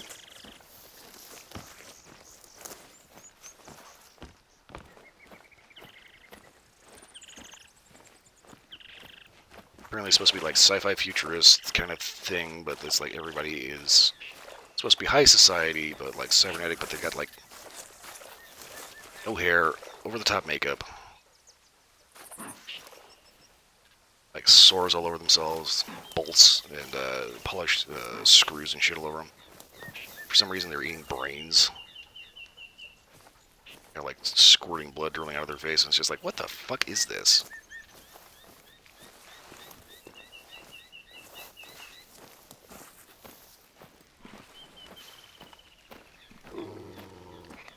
So we clearly got a hold of an early AI model. Try to make something interesting or epic or whatever. Hello. Okay, he's gonna be a problem.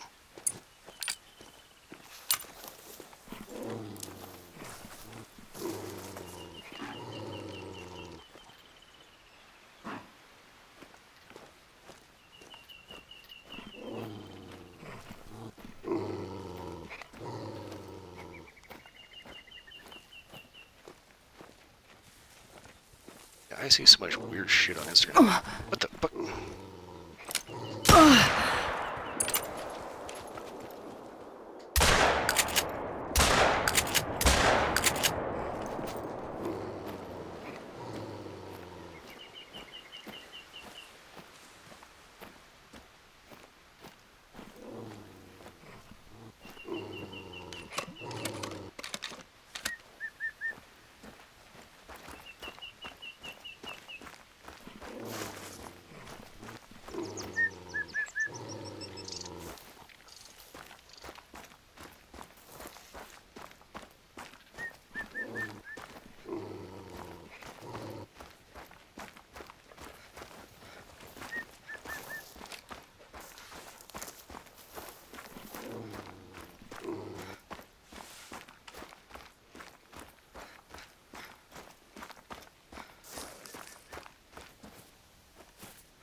Okay, the piggy ran into the water line.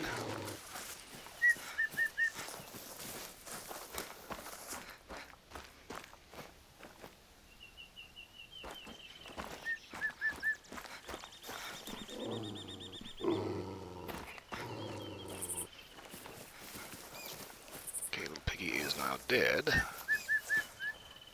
And I hate this fucking shrub. Oh my god, get out of my face.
Okay, little piggy decided to cross the river.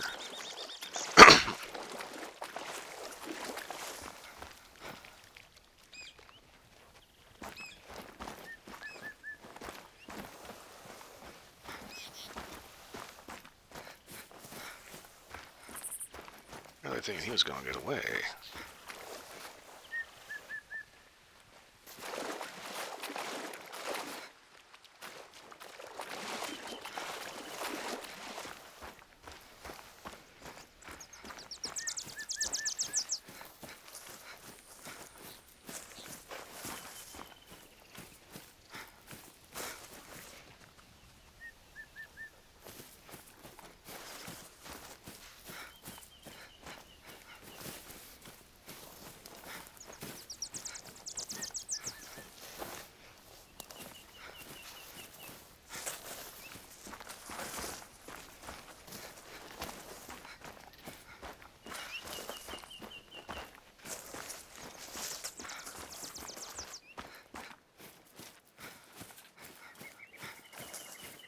Yeah, I like that bacon butt.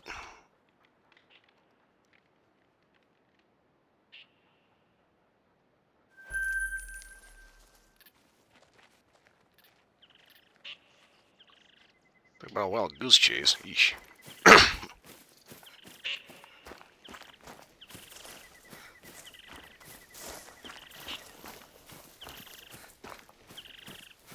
Yeah, it's like I used to think that, like, when you stay up late night when you're a kid watching like late night PBS, and they have like the Canadian animation channel or animation, art school animation projects come on. You think those are weird, and then you see like the kind of messed up fever dream bullshit that comes out of modern art classes, especially once they start adding the weird AI into it. Also, why is it whenever you see an AI ad, it's always like this just incredibly stupid shit?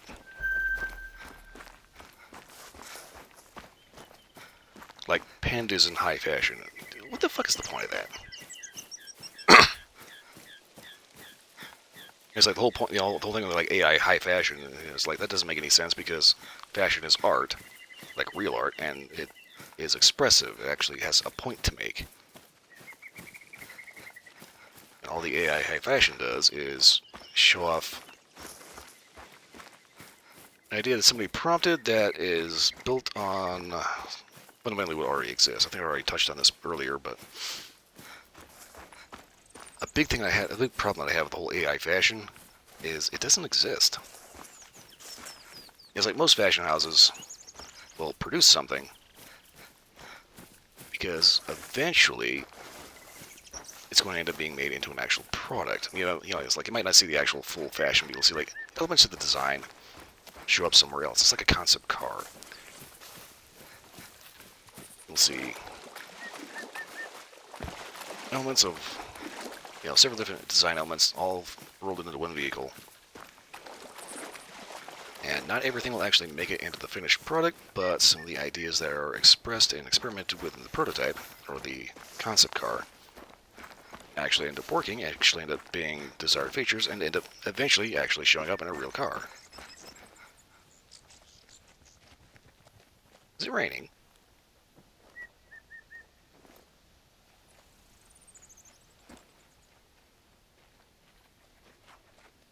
Road's wet and I can't tell.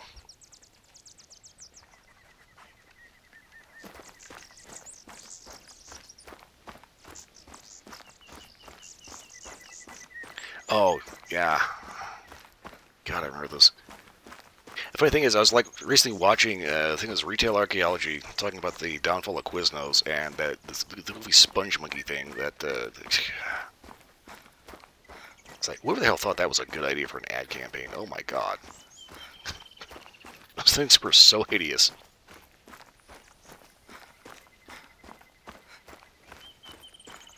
Like the mouths were clearly somebody took a picture of like their kid's mouth at age 11 when they're like missing several teeth, flipped it upside down, and just made this fucking abomination.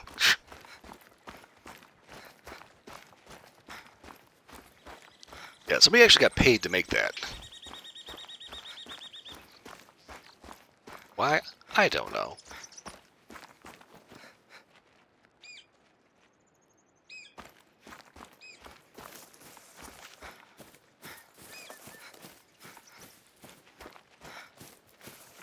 I certainly hope that somebody doesn't actually want to take credit for that. It's like, yes, this was the greatest thing I ever achieved in my life. I put out this ad campaign for Quiznos. It's like, you do realize this is like the most hated ad of its day, right? Doesn't matter, everyone was talking about it.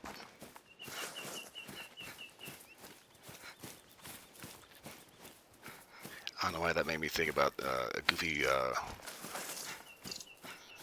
Reddit thread that I saw. I actually have it posted on the Discord somewhere, but it's Scoopball guy that wants to experiment with sardines, but he doesn't like the texture of sardine bones and skin. Or at least the sardine bones. So he has this idea of making like a sardine slurry or paste or something like that. Jaguar. And this dude starts getting extremely excited about basically blending up tinned fish and experimenting with it, and it's just ugh. It's just the weirdest thing. This dude is like completely freaking unhinged. Absolutely does not get that people are mocking him. But he's going on like he's some kind of culinary sage, and he's found the next great thing in, fish consumption. Sardine slurry.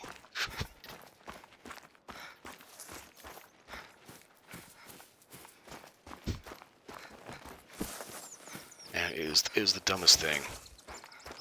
Because for some reason this dude doesn't think you can buy boneless skinless sardines in the store. It's like, people that actually live in the country that produce these point out that in the grocery store, in every grocery store they have, in Portugal and Spain, you can get boneless skinless sardines. So what do you want about? This wasn't even case, it wasn't even case cooking level bad. It was just like this guy was just like obsessed with sardines and thought he was like some culinary sage, imparting wisdom on the next generation.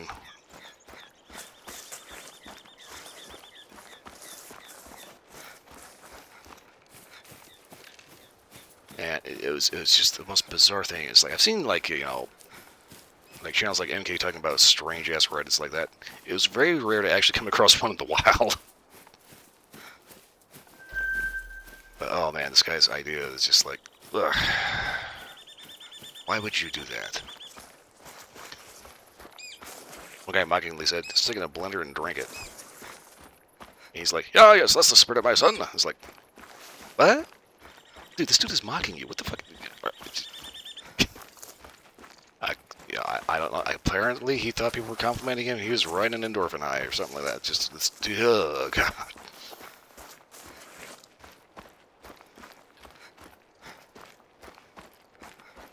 I'm glad I got a GPS running through this mess. Imagine getting lost in this bullshit.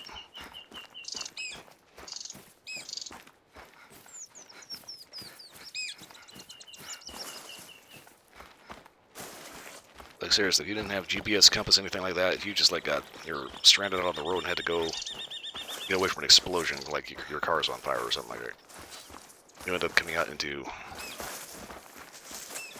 this. Like you look here, you look there, you look behind you, all around. You hear that, which sounds way worse than it actually is.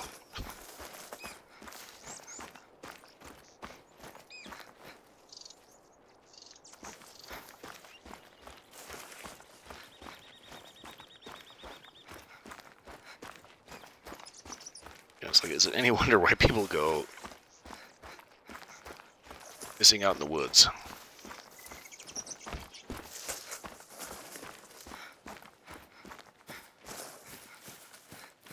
Yeah, let's see if I can figure out what to do with that thing. It's on the Discord. And let's see here. I put that under.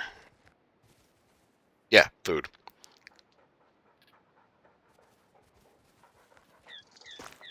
Yeah, if you hop onto my Discord and check out the food channel, it's like the last thing I posted on there. But it was just the strangest Reddit. And I think I'm reading it right. Comprehending it's because it was so weird.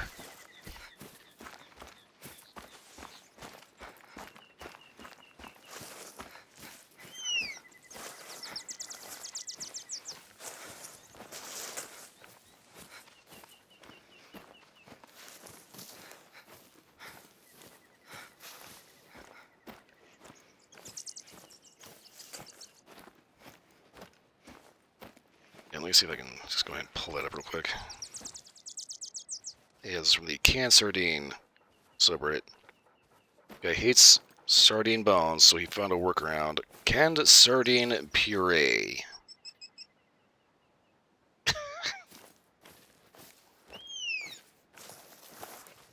alone should be the ass squeaking halt that makes you think,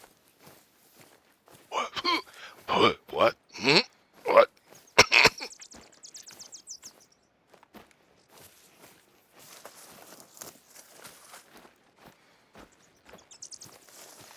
I was like, one of the big problems I have with sardines is that if you get cheap ones, you open them up and they immediately smell like just straight up cat food. Fish, fish, fish, fish, fish, fish, fish. Now, fortunately, I managed to get some decent ones recently that you open them up, the first thing you smell is smoky. And that's how it's supposed to smell, is smoky. I tried just kind of lightly breading them and frying them as kind of like a tapas, and it turned out okay. The problem with these is that they tend to be kind of little loose, kind of flake apart a little bit. That said, if you've ever made tuna salad, instead of using tuna, use the boneless, skinless smoked sardine fillets. I guarantee you that's going to be onto something. Because overall, the flavor of them was kind of, well, very tuna-like, but with a nice extra smoky quality to it. Keep in mind, there's also kind of like a light, minerally, almost like liver-like flavor, so be kind of sparing with them.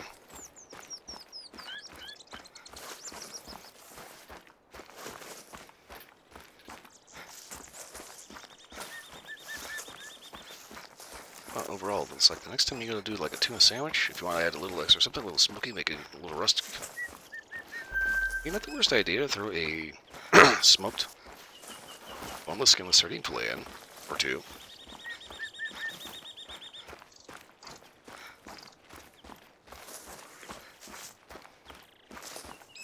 Yeah, well, that guy's trying to mess around with,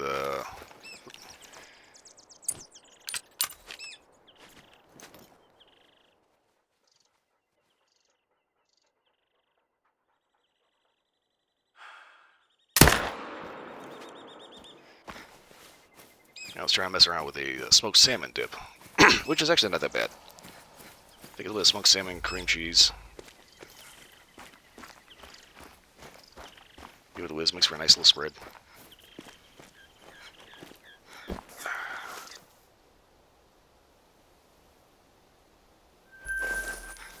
said you have to be careful about the smoked salmon you use because it can be extremely salty.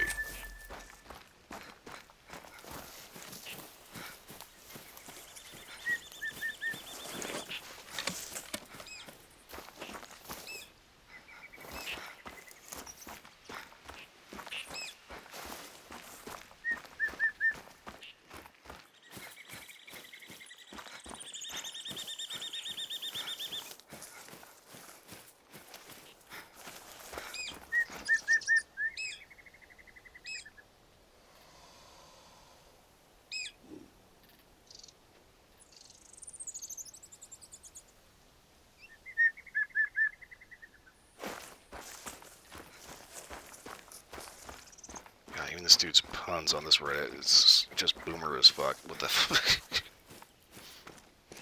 Yeah, definitely get a chance. Check out that subreddit. It's in the canned sardine subreddit. Find it on my Discord under the food channel. And oh my god, this guy is just absolutely fucking bonkers.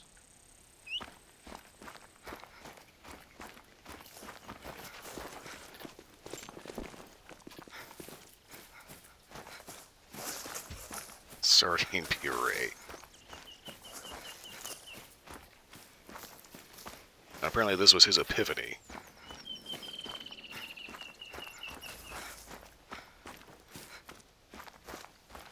At least that's what I was reading, guys. It's like this dude was just so fucking proud of his little achievement here of pureeing fish because he didn't like the bones.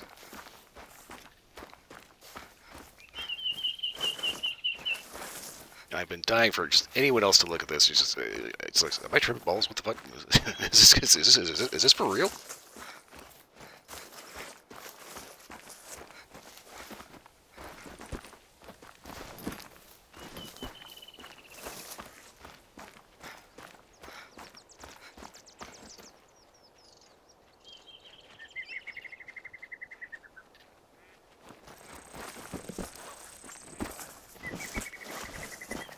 that's kind of the thing about it. When it comes to like smoked, like smoked fish, ideally if it's smoked properly, it should be just smoked. If there's excessive salt in it, that means it's probably like a liquid smoke. Because the actual preservation method is the salt. The smoke is just added as a flavoring. I think one of the better brands for that kind of thing is like King George. Not King George, King Oscar. Where did I get King George from? Wrong king.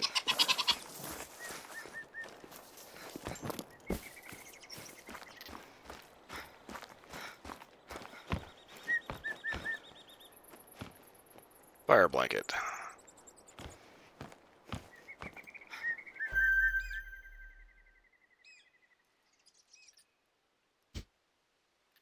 There's King George, King Oscar, King Ramses.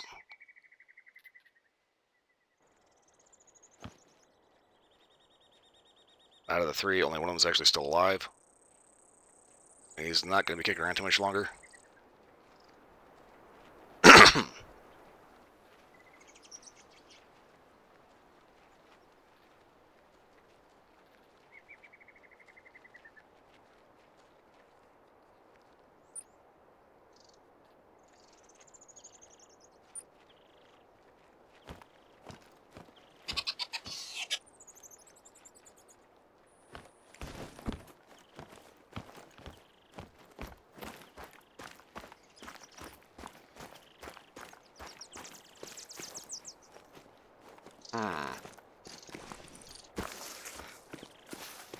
Let's see if I can get off this mountainside without killing myself in the process.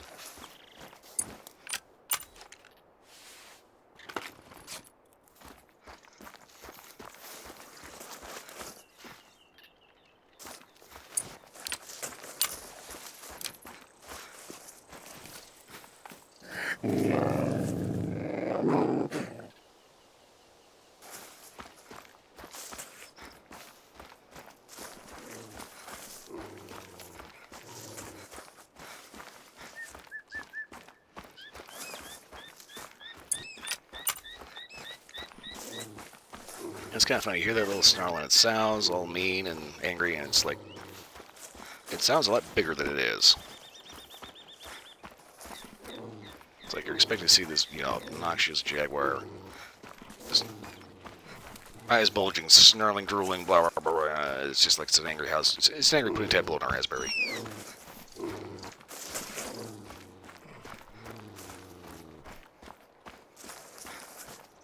Of course, you find the actual jaguar, and even when he's, like, about to eat your ass, you can barely see him. He's just crouched down lower than the actual shrubbery he's hiding in.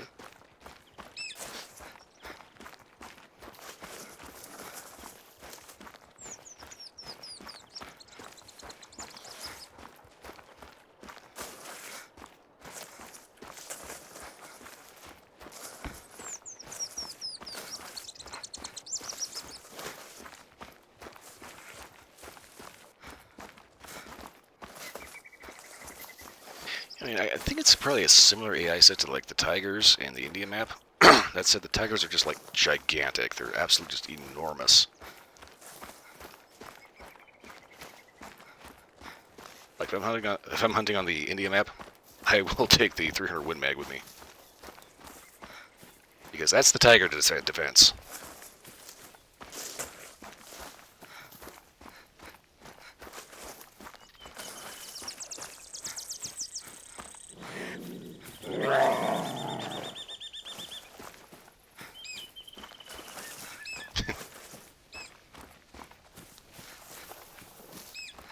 Always reminds me of played Red Dead Redemption 2.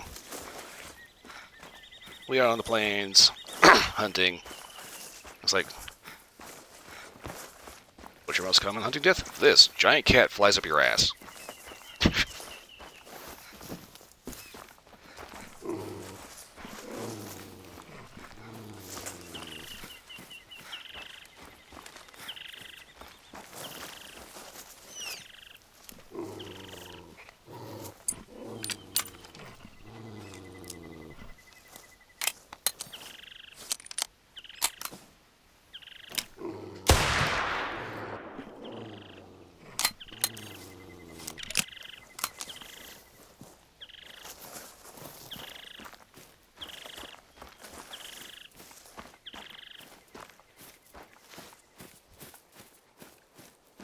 Okay. Let's fire.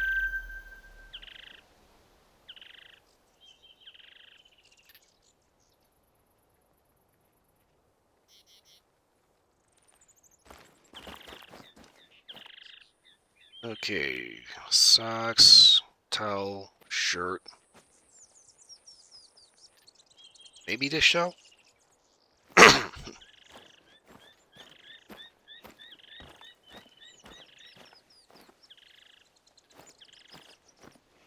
Can cups, gear stash. Okay, I do not know who left the dirty laundry at my site, but yeah, you're not getting that back. You're not getting that back. End of story. Okay.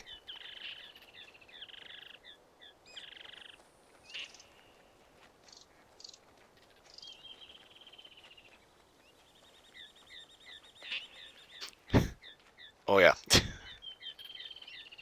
the Jaguar hit and run for sure. Okay, anyway, just looked at the time. I am overtime, which means I have to wrap up and get out of here. Oh lord. Also, my nose and sinuses are trying to not be as cooperative as they should be. So.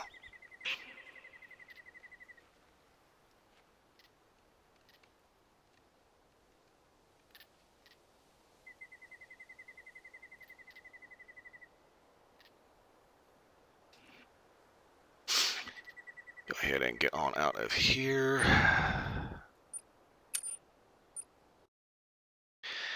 Okie dokie.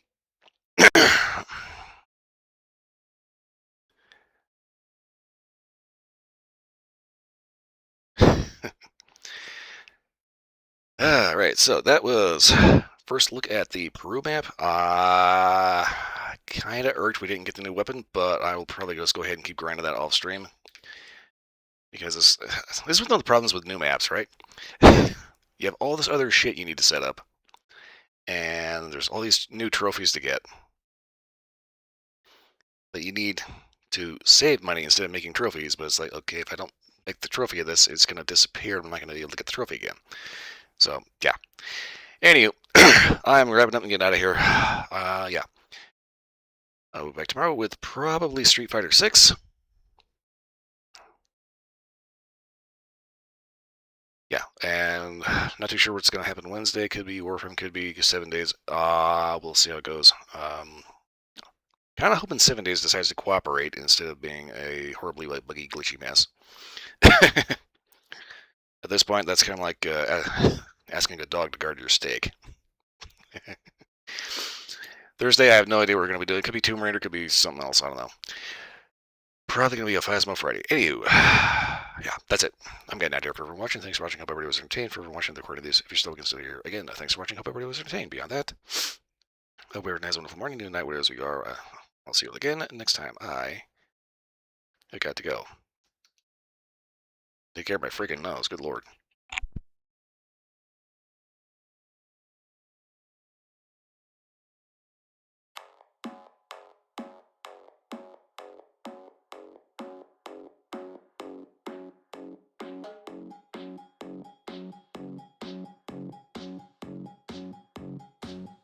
Um,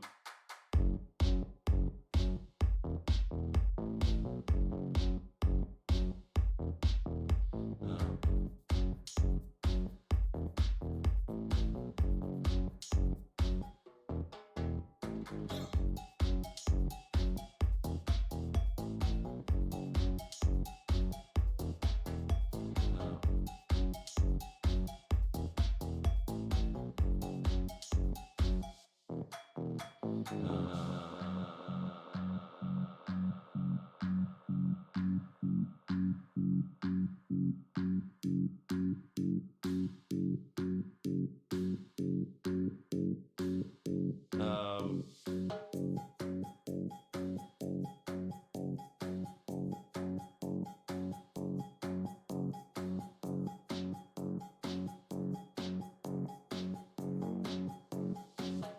um,